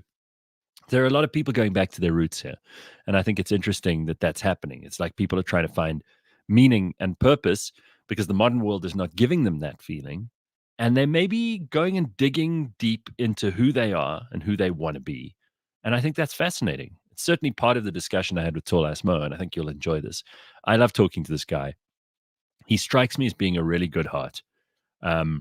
He's had an absolutely horrific time. And I know there's going to be a lot of controversy that comes out of this interview because he says a few things and I say a few things that probably aren't going to go well with all of those people who, are following a particular narrative in male-female, interactions. A bunch of people who are, into the whole believe every victim storyline, which is just not the way that we should do anything. And I think you'll find this useful and interesting. So let's go. Let's take it away. Tol A Mo, a conversation I had with him just the other day.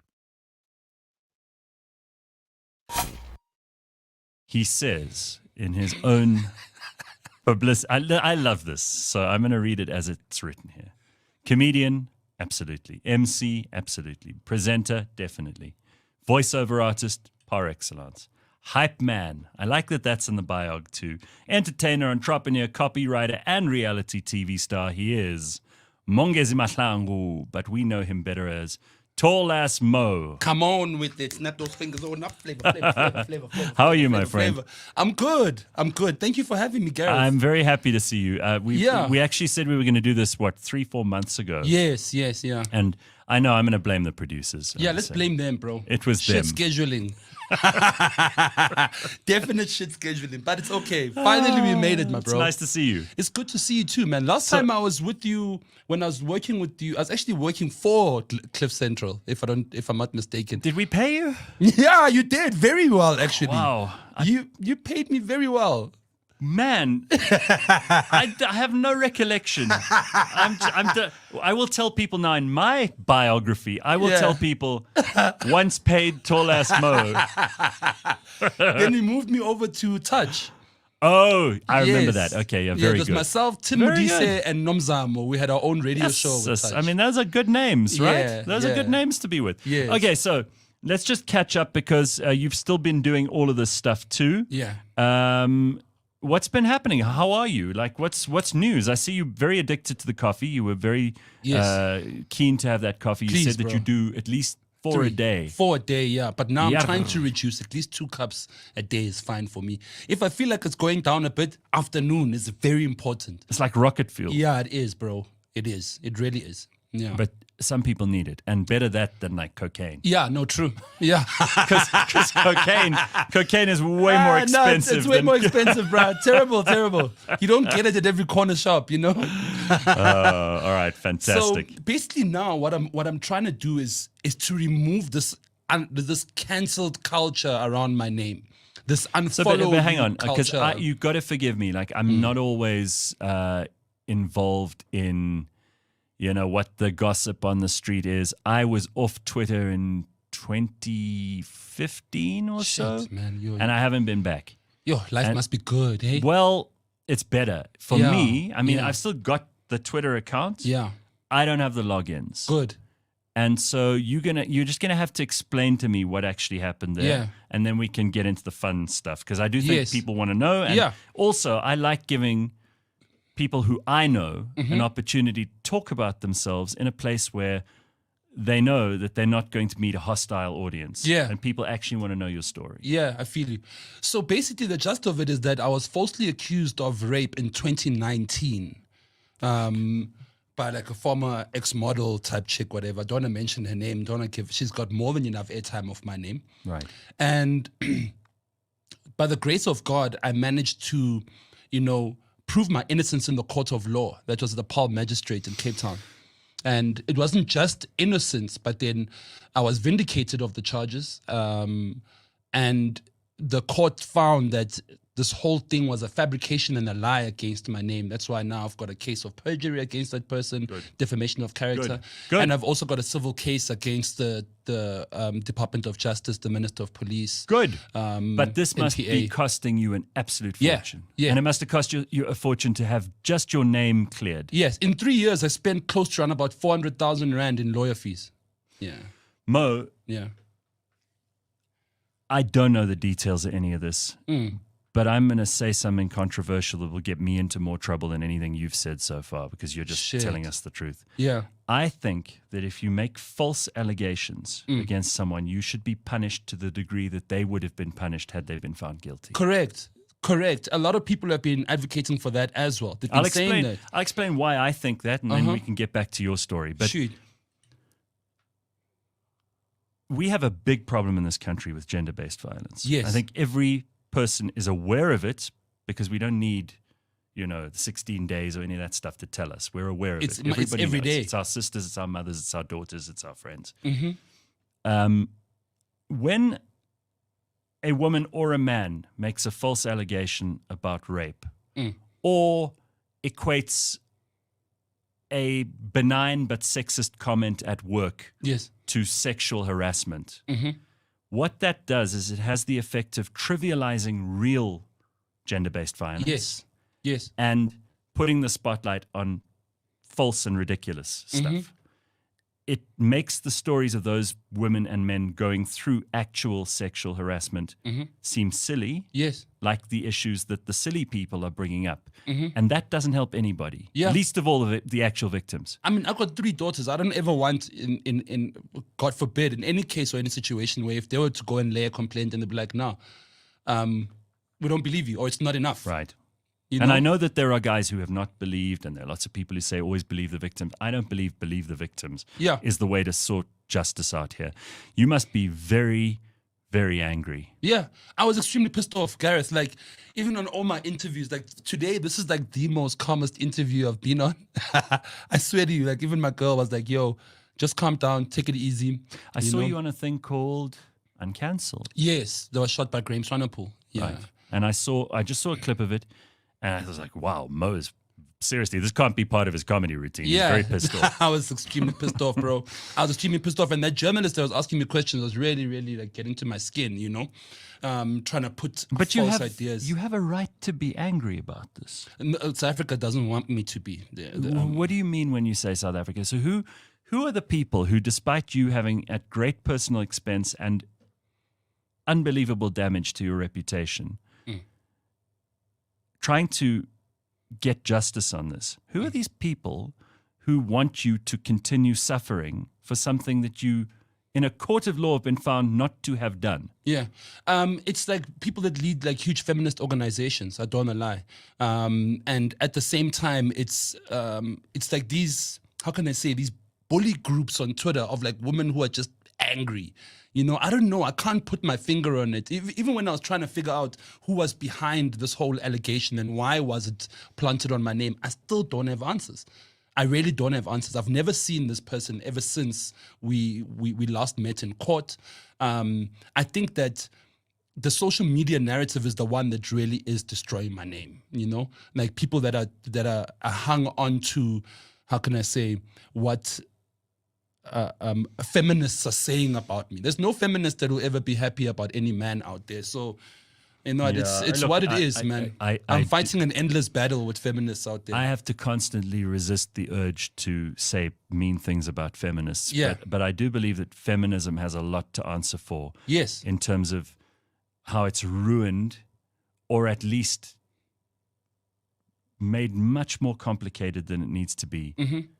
Perfectly happy relationships between men and women True. over centuries. Yeah. You know, there are obviously loads of things, and I don't think you and I even need to talk about this, but for the sake of those who will pick it apart Yes. and try to demonize you further or whatever else, it goes without saying that in this country we are absolutely on a knife's edge whenever any of this is brought up, because we know that there is an epidemic of violence against women in this country. We know that there are men who continue to behave in the most appalling ways. Yeah. And I get very upset when there are these campaigns of like, all men are bastards. Yeah. Men are dogs. Men are trash. You know what you do when you, like, I don't treat women like that. Same. And I can say that unequivocally, knowing that I don't have anything to answer for on that card. Yeah. And I'm not gonna take responsibility for those shit men who do treat women like that. Mm-hmm. What I will do is make sure that the women in my life don't have to encounter men like that. I will call them out where necessary. Yeah. I will not stand up for them. I will make their lives as difficult as possible because they've made other people's lives difficult. But I find it absolutely appalling that when a woman totally undermines the case of actual GBV by making things up, and it's found to be in a court of law with evidence, a completely made up thing, that there are no repercussions for her. Nothing, bro. Nothing. Like, she's walking scot-free. On social media, no one says anything about her, like, lying and shit like that. Nothing. It's like, oh, okay, Mo, you are innocent. You know, sorry. Get your life. Try and rebuild your life. Yeah, try and rebuild your life. And Off you go. corporates are they shit scared of that kind of stuff. Of course they are. They really are. They're the man. most spineless of all, because we mustn't put our money there because there was once a mention of Tol A Mo in a not very pleasant way, and therefore we can't get involved with them. True or not? Now it you're doesn't matter. you're an entertainer. You're a performer. That's your livelihood. True, my bro. That's my livelihood. So Without what's happened to you work-wise since then? You know, work-wise, I'm so glad that I fell in love with fourth industrial revolutionism during the time of COVID. You know, actually, just before COVID, around about 2018, 2019, that's when I started doing my business in eSports. That's what I do now. I do electronic sports and non-contact sports. I'm a fourth industrial revolutionist by helping the South African government, mostly the Department of Telecommunications, to help push the mandate forward of AI, drone aviation, robotics, and the implementation of newer systems within government to make life much more so easier. you've been working in that field, which is totally unrelated to comedy and everything. Yes, totally unrelated, do you get man. any chances to joke and mess around? in Yes, that I do all the time. Do you know how much material I get just by chilling with these guys from the department, bro? I'm like, I don't know how the hell you guys get things done here, but wow, what a process, yeah. Dude, So- it's you know what? Can I just say quickly? It's nice that we got all that shit out of the way right at the start, because now we can sit and talk like we usually do. Yeah, no, like And you're not the first person that this has happened to. We have other friends who we know this has happened to. I spoke to someone in the police the other day. They said that this has become a tactic that is more and more a way for people to extort money from each other. True. And so many of these situations, we never even hear about criminal charges or anything because there's extortion that takes place. Yeah. And the guy from Barstool Sports famously, there was an attempt to extort him. I saw an American football player the other day. The same thing happened to him. Cristiano Ronaldo. You know? I really think that, you know, with the most charitable tone, I would love to ask anyone who is a devoted feminist to please look at those situations and remedy this, because it is undermining the cause of so many women who deserve our attention and respect and help.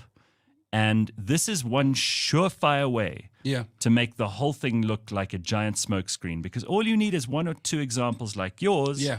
and One tweet is enough. And suddenly a real victim isn't believed. Yeah. And that's not Tol A Mo's fault. No. Okay, so I'm glad we got that out of the way. Me too, bro. But you mentioned your kids just now. Yes. this must have also been a very difficult thing for you to deal with. I know you went through divorce recently too. Yes. I mean, how are you even coping emotionally? Because you could be strong. Men are always expected to be strong. No one's going to cry for us. Therapy, bro. Therapy, my brother. I don't lie. I've got a life coach called Clifford, by the way, and he's really been helping me out a hell of a lot. I think that without psychological assistance and therapy, I would not be where I am. I'm currently even on medication right now for stabilizing my mood and helping me with the depression that I went through, because it was 4 years of not doing anything, of just being locked down, it was COVID plus this issue, plus there's no work. Just explain for people who maybe don't know what that is. Like, depression is not just being sad. No. You couldn't get out of bed. Yeah, I felt useless. You couldn't eat. Yeah. You couldn't do anything. I couldn't felt exercise. Nothing. I felt completely useless and suicidal at the same time. So without the help of my ex-wife at that time, I don't think I would have made it through. You guys get along. You've got kids together. Yeah. You just decided the marriage was done. Yes. We had our differences, and at the same time, a lot of things took toll on our marriage. You know, being in a public relationship is not an easy thing. You know, it's not an easy thing, bro. Like having my whole relationship was based on public eye, you know, from the beginning, because I had a reality show with my wife. So the relationship I have with Monet right now is actually quite good. Our kids are the most important thing. I spend time with them, she spends time with them, and then we try our best to make a blended situation, to try and not make it as nasty as possible, you know, because a lot of divorces can get nasty. Yeah, so we've been staying away from that. Well, all I can say is, for both of you, all the love in the world, because if you prioritize your children, that is the most important thing. Yeah, that's it. So you know, just love and respect, man, and protect them from the media. Now listen. Yeah, because my kids are both celebrities as well, so they get the. I mean, they were born into this shit. We can talk about like nobodies and organizations on Twitter, but we have to also address the media, who are hungry for clicks, and they don't care whose life they ruin on the way. And I know there are lots of people who get into the gossip that they read in South African news, but having seen so many people go through this, having been involved in controversial opinions and shit myself, it's just so ugly. It's so mean-spirited. It is, and especially I have to say, because I've had this conversation with Somizi and Unati when I was on Idols, with Fresh and with Euphonic since then. It seems like the black press, especially the gossip journalists there, are such muckraking, low salary, low self-esteem people. Yeah. They do not think twice about stooping as low as they need to go, digging through people's trash to find a story. And they don't care whose children's lives they ruin or anything else by that measure. So have your say about them, because I think it's important. Yeah. Do you know what? My say about them is that when they see me out in the street, they groupies. You know what I'm saying? Yeah. When they see me doing my thing, they can't wait to take a picture with me, bro. They can't wait to approach me and say, Mo, you actually know some of these people. Yeah, I do know them. I mean, I did a show in the Avusa building. So I was there in Times Live. You know how hectic it was, even during my lunch breaks when I was having a casual conversation with somebody. That conversation ended up being on the news the following day. You understand? So I understand how journalists work and how they think and so forth, but I don't let that shit affect me at all. I'm not on Google. I'm not on Twitter. I'm not on social media like that for me to even see these things coming at me. I always just get sent screen grabs, you know, and I tell that person, whoever sends me a screen grab of negative shit about me, I'm like, yo, don't you have better things to do with your life? Stop sending me negative stuff. I'm not interested. For the fact that I didn't see it and now you want to put it in my face, what does that mean? You know? And what does it tell you about that person? Yes. All right, so listen, I think therapy is an amazing thing to be doing. Yes. Works for some people. If it's working for you, that's bloody fantastic. It works for me, Gareth. Like, without it, like, I would be unstable. I really, really would be unstable. You can imagine an angry man who's just woke up one morning as a rapist and is like trying to figure out what the hell is going on. I was pissed off at everything and anyone. And any, like, I even said statements like, I don't want to date black women ever again. You know what I'm you saying? didn't mean that. I didn't, because I'm dating a black girl right now. That would be what a stupid thing to say. I was pissed what an off. idiot. I felt like I was traumatized. That's why my manager was saying to me, Mo, you gotta calm down on these interviews. I'm like, but if I don't tell the truth, who's gonna do it?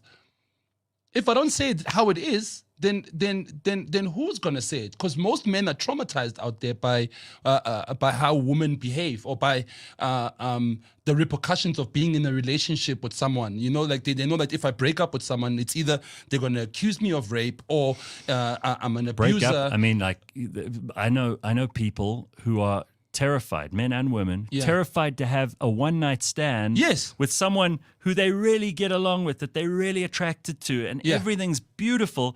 They have in the back of their mind, there's this little voice saying, don't do it. Yes. I saw a blog that was posted a couple of days ago. Mm-hmm. It's from a guy who was accused in a situation just like yours, and he lays out like actual steps to save yourself from this situation. And I mean, it's wild. He's like, crazy. You must record quietly the voice conversations. I mean, it's turning us into... No ways, man. Like, who wants to live like that? No, I can't, bro. There's no ways. No one can live in that type of life. Even this thing of consent, like making sure that you're not, you text your girl before doing the deed, and make sure that you have it on text. A lot of niggas are doing that now. A lot of guys are just covering their tracks. A lot of people don't have trust anymore. That's why people pay. That's why you just give a girl money. You just give them money so that you can calm down. And people need money, hey? I mean, like, the amount of stuff, you know, I see girls going and starting OnlyFans and literally worse things than that. Like, honest to God, I think there's a lot more prostitution going on social media than anybody's aware of. Yes, that's very true. And there's such shame attached to sex that people don't talk about it. But hey, if you give me airtime, there's stuff like that going on. True. Nobody talks about it, huh? Nobody talks about it. But the thing is, you know what? I think that we just need to, as men, also stop falling for this shit. Like, unfollow all of these baddies. Like DJ Spoo was saying, unfollow every single baddie you have on your Instagram. Stop giving them the airtime. Yeah, you know? What do they call them? Influencers. No, but I don't know what they no, like these, because there's a lot of these low grade women and men, and like there are a lot of very, very dodgy people. Yeah, and maybe we follow them, or they interact with us because they're attractive, and then you figure out like, hey, hang on, I know what this person's after. Yes. No, definitely. So I keep my social media clean. I stay away from such shit. You said you're not on Twitter at all? No, not anymore. You're not on Google at all? Nope. I don't go to those websites. I don't check them out. I mean, if you Google Tol A Mo, what's going to come up? I don't know. You don't know, and you don't want to know. No, not really. And that, does it still give you anxiety though? Yes, it does, because I'm thinking about what corporates see when they first Google but dude, my name. even what corporates see, it's like one day when your kids Google you. Yeah, you know? That's the shit that just doesn't go away. Yes, and it doesn't. No matter what you tell them, one of their friends at school is going to one day Google you, and then you're going to have to sit with them and have the conversation all over again. Yes. And it doesn't seem fair to me. Yeah, it's not at all. But the only thing I can do is pray, Gareth. Like, you know, I've been so close within my faith and my spirituality. That's an important part of this, because you mentioned therapy and medication. Yes. But actually, most people in the world, their biggest source of hope and of sanity is religion. Yes, spirituality. And have you always been a religious man, or has it happened after this? Not necessarily. I grew up in a Christian home where African culture was put forward. And I just didn't really find any need to be a part of it. Like, I just was living my life. I was just praying like a normal, like, you know, any other person would pray in their heart and just think that... Mahlangu Zulu? No, it's Ndebele. Ndebele. Yes. So now... So ceremony, ritual... there's a lot of ancestral stuff. Yes, as a sangoma. So then that's an important part of it. But you can have those side by side. Many people do. Yes, we do. Yes. And you didn't really rely on any of it too much before. No, not necessarily. I just kind of understood that the reason why things were going pear-shaped in my life is because I did not take my gift. You know, my gift is me being a prophet, being a sangoma, you know. I was healing. Twasad? Yes. You've done all of that, huh? Where do you know about tossing, Gareth? No, but so you took it seriously. I did 9 months in the wilderness. Yeah, I lived for 9 months in the wilderness doing what I had to do for my ancestors. Yeah, and now I heal a lot of people. 80% of my patients are women. Wow, dude. Yeah, 80% of my patients are women. That's an interesting turnaround. Yeah, it's a crazy turnaround. And at the same time, it's helped you heal? Yes. Because you didn't do anything wrong, but you had to forgive yourself. And forgive my accuser as well. Sure. Have you done that? Yes. I've said it on maybe 2 public platforms right now. That doesn't mean you must stop the legal actions. No ways. The legal actions are still going on. Forgiveness is something you give somebody. Yes. Not something that they need to accept. Unfortunately, the law must take its place. I can't replace the 4 or 5 years of sanity that I lost. You know what I'm saying? Unfortunately, within those 4 or 5 years. Consequences. Yeah, there's consequences. I accumulated a lot of debt, bro. I accumulated a lot of debt in those 4 years. So it needs to clear itself out. There's no way I can catch up with all of that. It's impossible, especially being a freelancer. So that's why the beads I see now. Okay, yes. See, and the what's that? What tooth is that? It's an artificial tooth. It's not a real one. Opens up, yes, and then inside I'll keep my holy oil or holy water inside. Okay. Yeah, if I feel like I'm in a bad space, or and you can do good muti. Yes, good and bad. I like this. Yeah, good and bad. Can you make my penis longer? I swear, everyone can you grow my asked me penis? the same freaking question. No, because you know why? Because we see the posters. Like, unless you know, never fall for unless that you shit. know, no. But Never I mean, fall for that you shit. see sangoma, and that's always at the top, right? Because they're obviously enlargement, there's a big market for a it. huge market, man. So, okay, what kind of muti do you do? What kind of so healing do you help people with? Is Yes. it relationship stuff? Yes, what I do is Money? is cleansing. A lot of cleansing, and what I can do is that I can see Of into the your life. person or the home? Or The entire story. I see your ancestors from the first person who was named Cliff or Gareth. You know what I'm saying? The first person who was named Cliff. I see that ancestor all the way down to who you are right now. That is my ability, and I can tell you where the generational curses are at. Where do you need to fix it? How do you need to sort things out? Who's calling you from the other side? Who must you pay attention to? what do I pay for a session with you? 350 rand. Oh, that's good.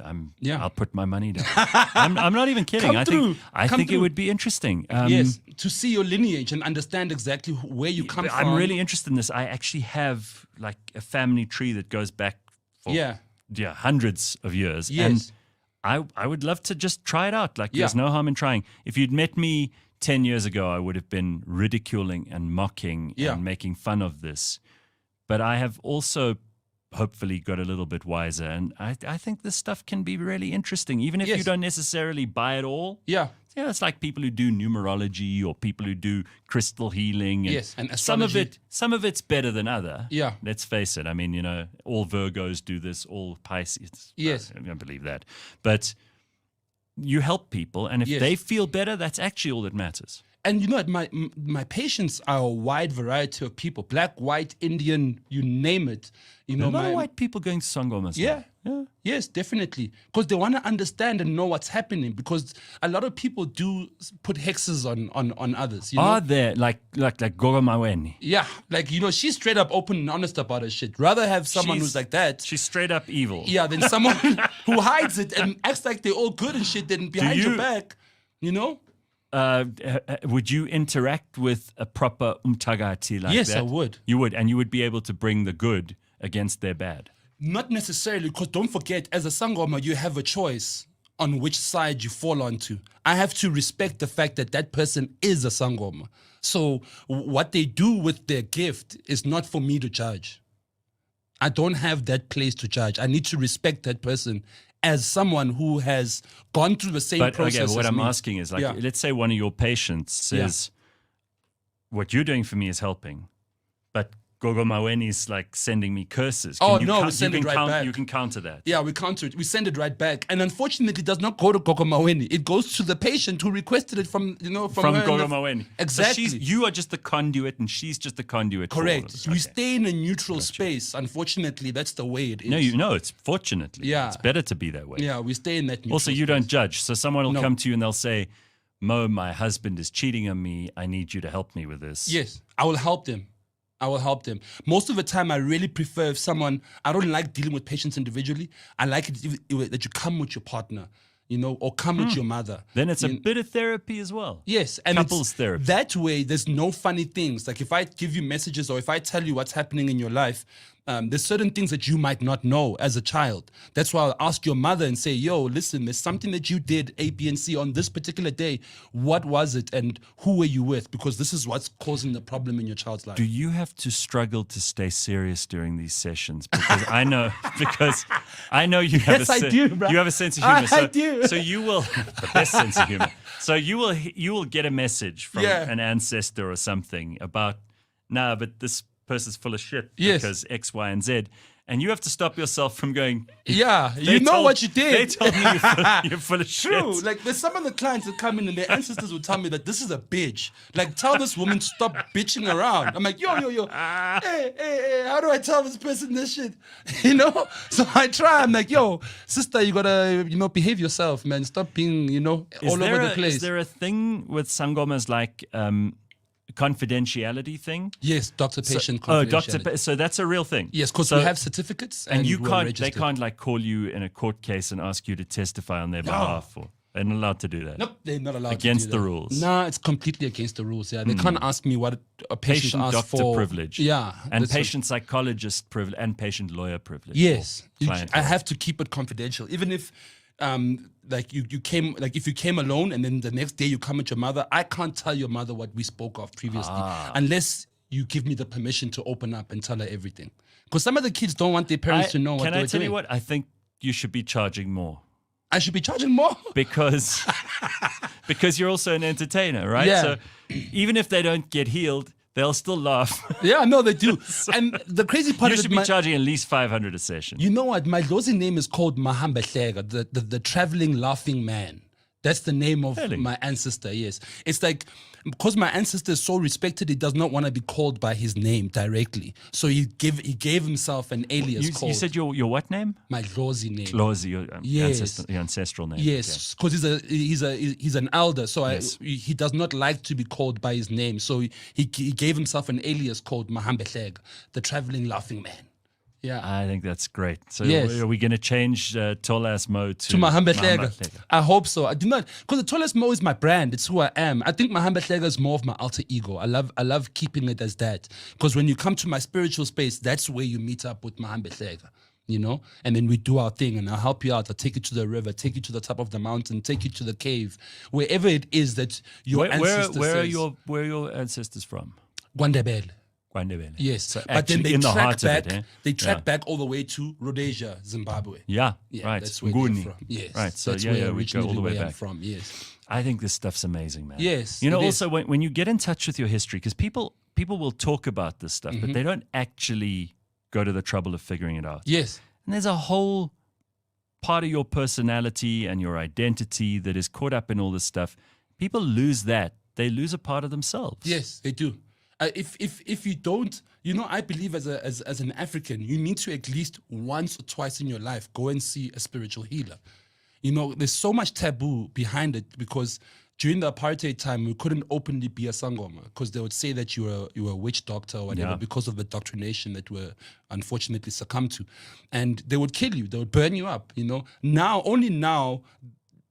Being a sangoma is now an open thing. People are coming out with this thing and they're saying, I'm accepting my gift. I'm taking it because the ones that came before me were not allowed to take this gift, or they were in danger if they took the gift. So now it's hitting this generation. Did you get any blowback from people in your family, people in your industry when you twasat?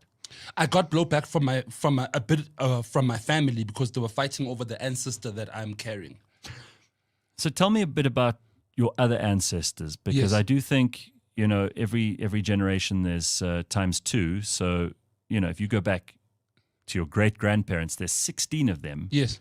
And some of them may not be ready to talk. They may not have anything to say, but they're obviously loud ones who are in your head often. My first, it would be the man who can read the bones, Mahambehlega. He's Yeah. the one who can see into people. Secondly, would be my spiritual side, which is my prophetess side. It's Ugogo, and she's the one Do who you see them, the faces, or Yes. do you hear the voices? Or I see that with me during the time when I was getting the spiritual calling. That's when I would see their faces and see them most of the time, seeing people that are not there, you know. And I had to acknowledge this feminine spirit as well. I got a feminine spirit, which is Ugogo. She's the one who holds my prophet side of my gift, and that's why I do my nails. I do like I saw your nails. Yeah, I try my best to appease her as a woman. she wants you to be a trance. That's what she wants. Next thing you to be coming here saying, my pronouns are they, them. Then I'm chasing you the fuck out, right? Not a fuck, Gareth, bro. So I have to appease them. You know, the ones that are with me, I have to give them that shit. I have to give them that space. Do you ever worry, and I know you're not going to be offended by this, Yeah. a lot of people might be, do you ever worry that this stuff, I don't doubt that you're sincere about it, but do you ever worry that it might be a coping mechanism? You know how drug addicts, for Yes. example, they'll replace the drug with Jesus, or Yes. they'll replace the drug with gambling, or with sex addiction, or porn addiction, Yeah. or like exercise, or whatever. Yes, Right? yes. Do you ever worry that this spirituality you've discovered is a way for you to deal with the trauma of what you've gone through? Definitely. So you accept that, Yeah. but that doesn't diminish it. No, it doesn't. Okay. I think it came at the right time, because who else was I going to turn to if it was not the God of my understanding? Got you. Who else was I going to turn That's to? a Because that's a cogent explanation. Yeah. I don't need to interrogate There's you. no on this. there's no other place or no other there's nothing else I would have done, you know. And the thing is, when you do this, you have a spiritual father and a spiritual mother who take you through the whole tossing process. And I think that without Baba Mukhosi, I would not be where I am right now. I totally would have given up, because this thing does also drive you mentally insane, because you're seeing things that are not there. You're hearing voices. You understand that are telling you factual things about the person who's with you or what happened in your life, and you're like, where the hell is all this shit coming from? You know, so you can go crazy. You know? Oh yeah. Yeah, you can go crazy. So Did you mentioned suicidal thoughts? Yes. And I don't think anyone in the universe doesn't have one or two of those if they're lucky, and Yeah. many more if they're normal, and even more than that if they have a very hard time. So how did those manifest, and how close did you come? Because I've interviewed in that chair that you're sitting in yeah, some people who I've loved, Double HP, yes, Ricky, Rick, yeah. and I think about them and conversations we had. You saw nothing wrong. Dude, I mean, we spoke about exactly this. This is a thing, again, I want to address this particularly to men, because we don't normally tell people how we feel. Nope, neither do we cry. And the suicide epidemic is as bad as the GBV one, Yeah. but it's way more shameful publicly. People don't talk about it, and it just happens, and there's no explanation. Everyone going, oh, how did this happen? Yeah. You know. And the thing is, you know, I was very close with Jabba and Ricky, you know. As a matter of fact, when Ricky took his life, I felt like I was a coward. You know, I really felt like I was a coward. Because you didn't? Because I didn't, yeah. Yeah. I really felt like I was a coward. I was like, damn, look at this nigga. He's now free. You know, I didn't see it as he's left his kid behind. He's left his wife behind. He left people that care about him, his mother, his dad. I didn't have any of those people in mind. Only thing I had in mind was he's free. And here I am still stuck with this shit, you know, and I'm living through it every day when I can just simply switch off tomorrow, you know? And without having coping mechanisms to counteract the suicidal feelings, then it will take over. You end up succumbing to it. One thing I've learned is that I must never be alone all the time. If I'm alone all the time, that's when these thoughts will start creeping in on me. Even now, in my normal, in my healing state, or this is the best state I've ever been in the past 6 years. But I still do get those thoughts, and I get those feelings. You know, so I try my best not to spend too much time by myself. I really, really do. If I am by myself, I need to do something to keep me busy. You know, it's either I'm on my PlayStation, or it's either I pump myself with a lot of social media, you know, which is terrible. You know what I'm saying? Bad for you. It's terrible. But to run away from those thoughts, you try and do any and everything to try and space away from your own thoughts. So I believe that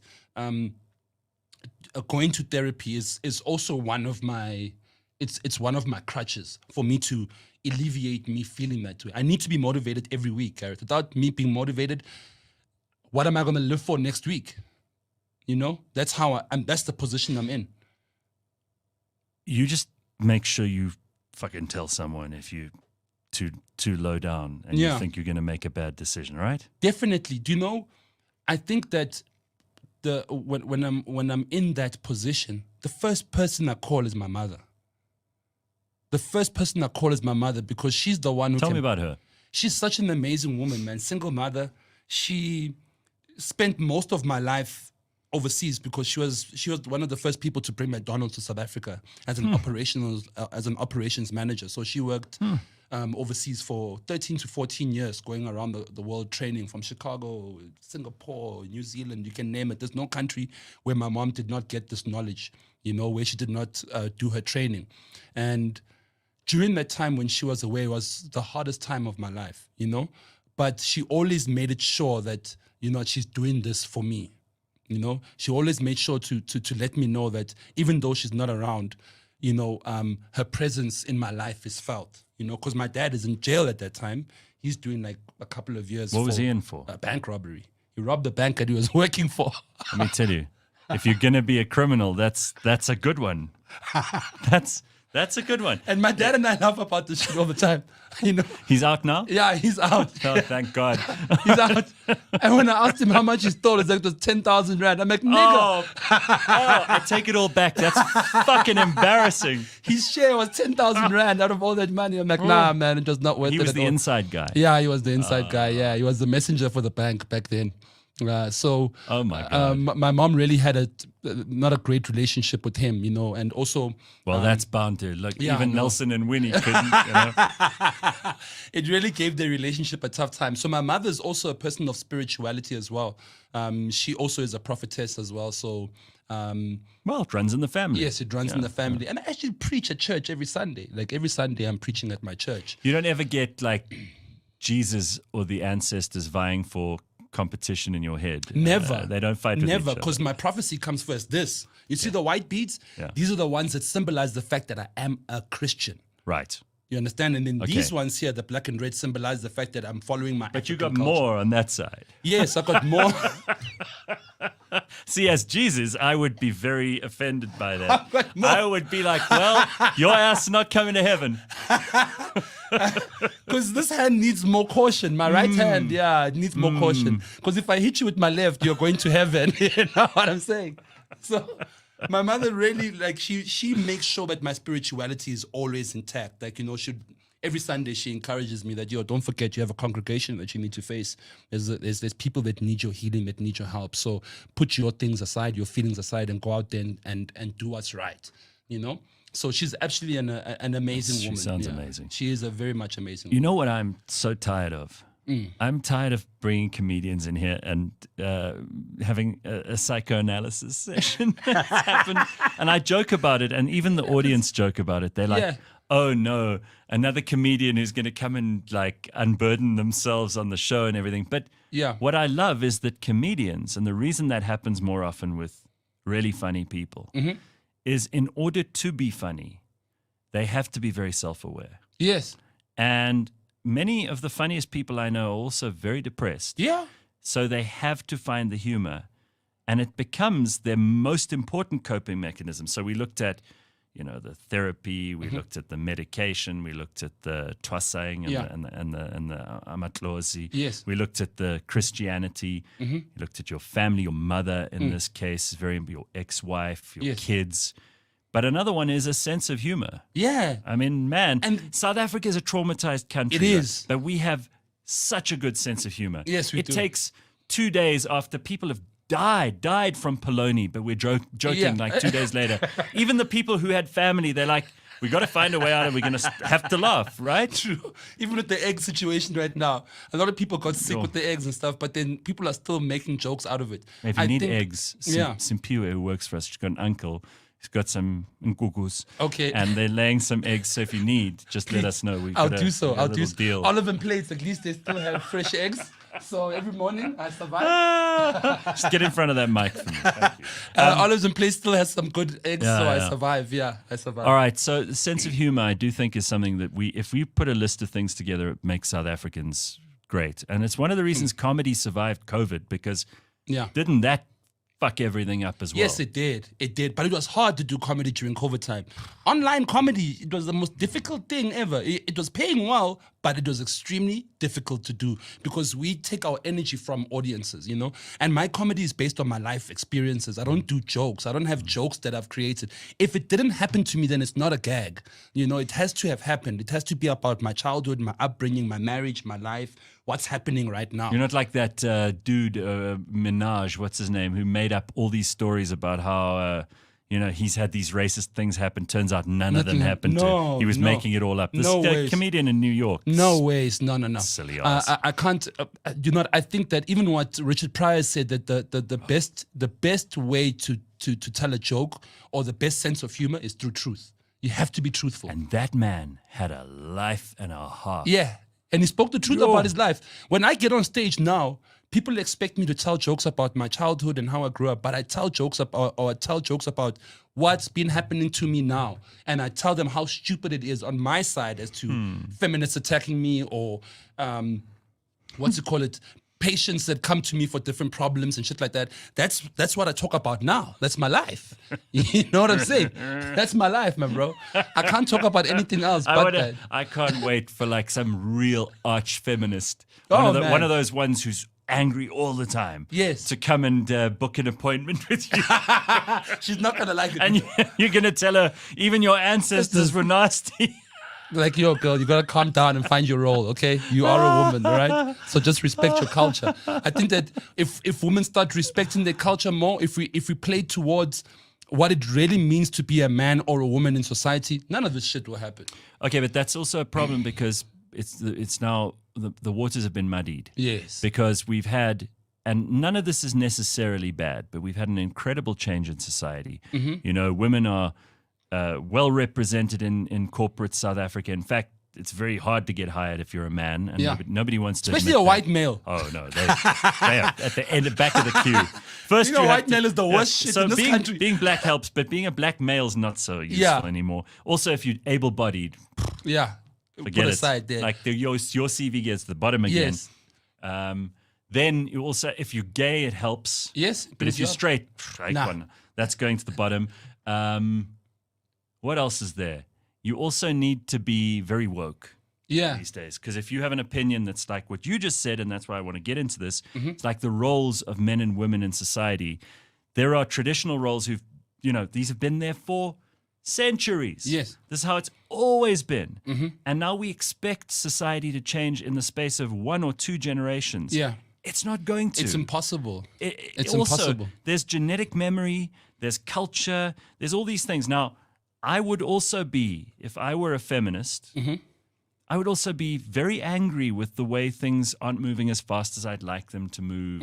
There are plenty of people in South Africa who say, Mandela was a sellout and actually black people are not economically free and all this stuff. Yeah. And they want things to move faster.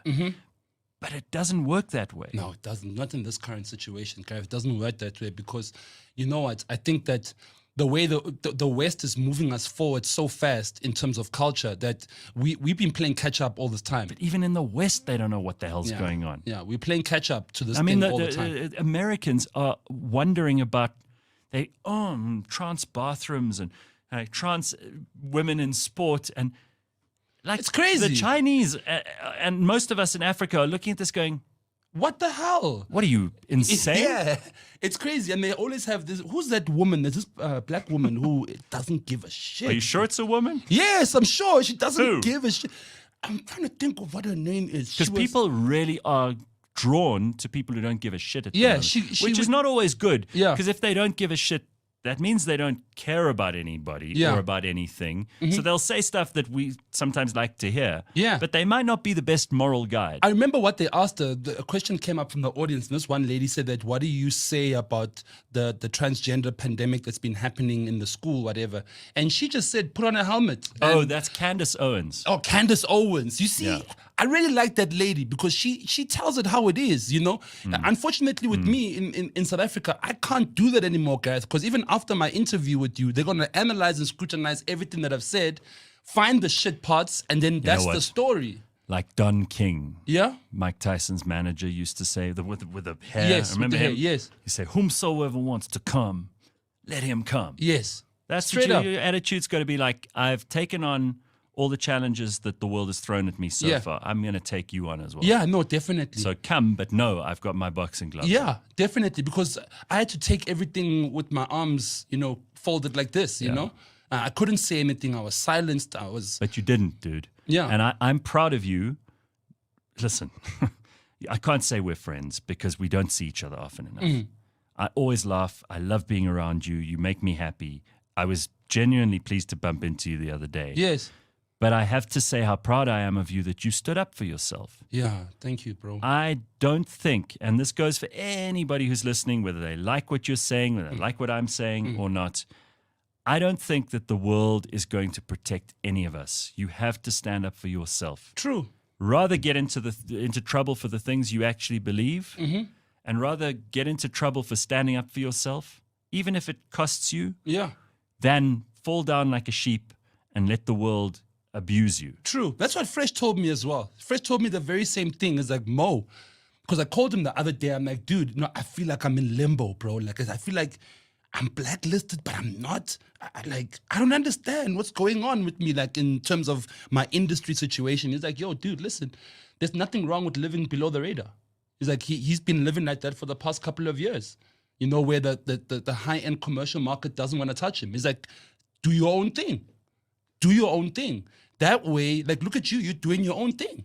You know, you don't need the major broadcasters to be somebody in this country. You can take your following and establish your own shit and and do your own thing. So that's the process I'm on right now. Let the main market of high-end commercial, let them have these people who don't have an opinion, who never say anything that anyone cares about, who will get you like reasonably good numbers on social media, never cause any noise. Yes. But they actually stand for nothing. True. That you can't describe anything about them because they're these vessels for everyone else's opinion. True. Let them have it. Yeah, they can have it. I wouldn't want I'm done that. with that shit. Nah. I'm done with it. I as a stand-up comedian, there's no script for me. There's no place for me to stand up and say, there's no one who's giving me guided information as to what do you go up there and say. You don't what have do a you go team. I don't have a team. No. You're the No. man. I'm the man, and it's just my manager. What did George W. Bush? I'm the decidifier. Yes, the decidifier. Finish. I like That's that. who We I should am. maybe make that a word. Yeah, Decidifier. decidifier. Fucking George W. Bush. I'm the decidifier in my life, and you know what? I used to tiptoe around, as I said, corporates. Like I used to live my life in such a way that if anything happens, I don't mind paying, or I don't mind, I think it was David Gow who came and told me once that the CEO of a big company that he was busy emceeing an event for, and he was doing a comedy as part of the whole thing. Yeah. Came to him and said, "No, David, these are the things I don't want you to talk about. Yes. These are the things I do," and like gave him a whole. But this is just before the event. Yeah. He said he just ignored the whole thing, and obviously it went beautifully. It was great, but he felt so like patronized that this suit from a company who's only ever looked at balance sheets and managed what someone else started in the first place. They tell you what to do. This and guy say. is going to come up to David Cowell, who's he's our Dave Chappelle in Yes, some ways, right? definitely. Or maybe even our Murphy. Yeah, no, definitely. Tell him how to do his job. Yeah, they tell you don't swear, don't talk about Christianity, don't talk about sex. This is don't talk about my controversy. Imagine going to a plumber Yeah. and saying to the plumber, "Now, I will tell you how you should fix the pipes in my house." Yeah. What a cheek. That Yes. plumber would say, Fix your own pipes. Out of here. I'm out. So good for David. We have to fall for people that. People have to stand up for themselves. Yes. I think it's about time that us men stop this thing of trying to get pussy points online by destroying other men as well. You do get men that just... Who was there for you? During my time, it was my wife, it was my family, it was Eugene Koza, it was DJ man, Fresh, it was DJ Spoo. It was mostly the elders in the industry more than anyone else. Every name you just mentioned, I don't know your wife, I don't know your kids, I don't know your mom. Yeah. But all those names you just mentioned, these are people who I regard highly for the same reason. Yeah. Not They're because real they G's. stood by. These They're are people. real G's, bro. You know what? You only know who your friends are when things are shit. But also when things have been shit for them, I hope I've been there for them too. Yeah. No, definitely. You know, and that's not a man thing. You know, Yeah. I can hear the ladies going, "Oh, it's like bros talking about bros." Like there is something about someone you can trust. Your mother. You said your mother. She's Yes. not a man, and you could talk to her. That's a relationship you can't break, No ways. and no one can get between. Yeah. you I've actually asked her to come live with me now. That's how much of a deep relationship I have with my mom. Maybe you want to kick her out. Like the minute she like come stay with leaves me. the milk out of the fridge or some shit, you'd be like, No ways. No, my mom is the one who puts order in that house. I would not have survived without her. But you are absolutely right when you say that there are some guys out there who are not for the industry, but they are there for the brotherhood. They are there for creating great relationships, and they are there also to be great support structures. So without those people, I don't know where I'd be today. I really have no I'll tell you idea. something else about Spoo and Eugene and Fresh and these guys is Yes. that the people who follow them never left them. Yes. When they were fired, when they had some controversy, they never left them. Yes. Yeah. Those people can tell what truth looks like. True. And one thing that I appreciate about them so much is that they never took me as a radioactive brand. You know, I'm doing a big show now coming up on the 26th of October. Plug it. Where is it? Where can we get It's going to be at tickets? Club Monarch. I know Monarch. Very, very high rollers. Yes. It's Big money. Yeah, it's a big money gig, you know. So it's myself, Celeste Nduli, and Eugene Koza. Celeste is Yes. fantastic. How could anyone say no to that lineup? Jesus. So it's gonna be great. And she has Yeah. a mouth that is not afraid of anybody. She stood up for me in most of her comedy sets as well, love you that know. woman. So I love her. I love how she she's not afraid. She's a very well opinionated woman, and she does not stand for feminist bullshit too, man. She's also against all of that stuff, you know. But I think that me being able to go out there and do the shows that I want to do is the most important thing. Next year, I want to do a Netflix When special. is this Monarch thing? 26th of October. Okay. Yeah, which is just around the corner. Now. Now, yes. I want to do more one-man shows. That's where I'm trying to focus, especially next year doing... So what is the way to do those big moments in comedy? Because it used to be the specials that you'd get Yes. on a TV channel, like Comedy Central in this country was the place. But that's not the way anymore. Now it's like a big show that people... You'll send out clips of it on the internet. People will go, "Oh, I wish I was there for that," and then they'll come to the next. Then they'll one. come to the Netflix special. But I think that now the most important thing is on the ground marketing. Ticket sales is the only way that us comedians are making money. Corporates are not taking out money for big comedy shows anymore. You know, the biggest amount of money that was spent on a comedy show this year was the Trevor Noah tour. Well, Yeah. Trevor, he kind of takes the oxygen out of the room for everyone else, right? But you're not one of those people who's like jealous of Trevor. No, and he's pulling actually a him good down. friend. It's actually a very Yeah. good friend. I don't speak to him all the time, but I was signed under the same agency with him back in the day with Takunda Bima. It was myself, Kagiso, Trevor Noah, Eugene Koza, and Lois Ogola. We were all under the same management, and Robbie Collins. How's that for a collection of guys? I mean, Yes, we did a lot of Kagiso lineups. Yeah. Yo. Yes. So those guys, I can never be jealous of Trevor. Actually, I still look up to him to this day. He's always been my senior, you know. So when he comes through to the country, if I do You're not have a an vegetarian, opportunity. are you? No. Oh, thank God. No ways, bro. 'Cause I he eat- is. No, I eat meat, bro. I eat fucking meat, man. I think your lifestyle changes with the things that Nyama. you do. Nyama. I slaughter chickens nearly like I don't know how many times a week, bro. Well, you have to. It's part of your job now. It's part of my job. I slaughter chickens and goats all the time, man. I was talking to someone just this morning about how the chicken runs after you've cut the head off. Yes. Actually, we do that. It's to ward away evil spirits. You cut the head off. They run. And you chuck it. Yeah. It's part of the culture. Now it's not just now the animal rights activists are going to come after you. No, SPCA all the we time. should never have brought this up. No, SPCA is going to definitely come after us. That's your next fight. They're coming for you. Watch. I'm very grateful, Gareth, to actually have this platform and the opportunity Dude, it's such a pleasure to put myself out there and say, you know what, I'm okay. I'm alive. I'm happy. Good for and you. I'm moving on. I'm moving on with my life, bro. Yeah. Man. Nothing is going to hold me back from here. And we're going to do that 350. We do the session. Yeah, come and do the session. I'm in. Come and check it out. What I need to bring? Nah, just yourself, bro. Just me. Just bring yourself, yeah. I'll bring yourself. the ancestors. Yeah. You know what? The ancestors are always around you, always with you. It's just when I allow myself to tap into it or not. So if you're not trained, if you're not twassad, then it's out of control. Then wherever you are, things are just popping up in front of your face. You don't have control over it. So when I come into a public space, I switch it off. And then when I go out into my day, or if I want to be in touch with that, I can switch it on. We'll do it. We'll do it. Definitely. I'm not. There's not some. I'm looking forward to. There's seeing not some kind of joke. I'm keen. No, dude. What the? And especially because it's you. I'll tell you the way it is. This will be a funny story for the rest of our lives. I will tell you the way it is. The way it is, no doubt about it. Man. You know. I can't wait to tell people I went to a sangoma. And they say, "Oh yeah, I went to Tol A Mo." They'll be like, "Oh, you're taking Get the piss." fuck out of here. No, we'll have a great time, bro. Good to see you. Hey. No, thank you so much for having me, man. I really love appreciate it. to the family. Yes.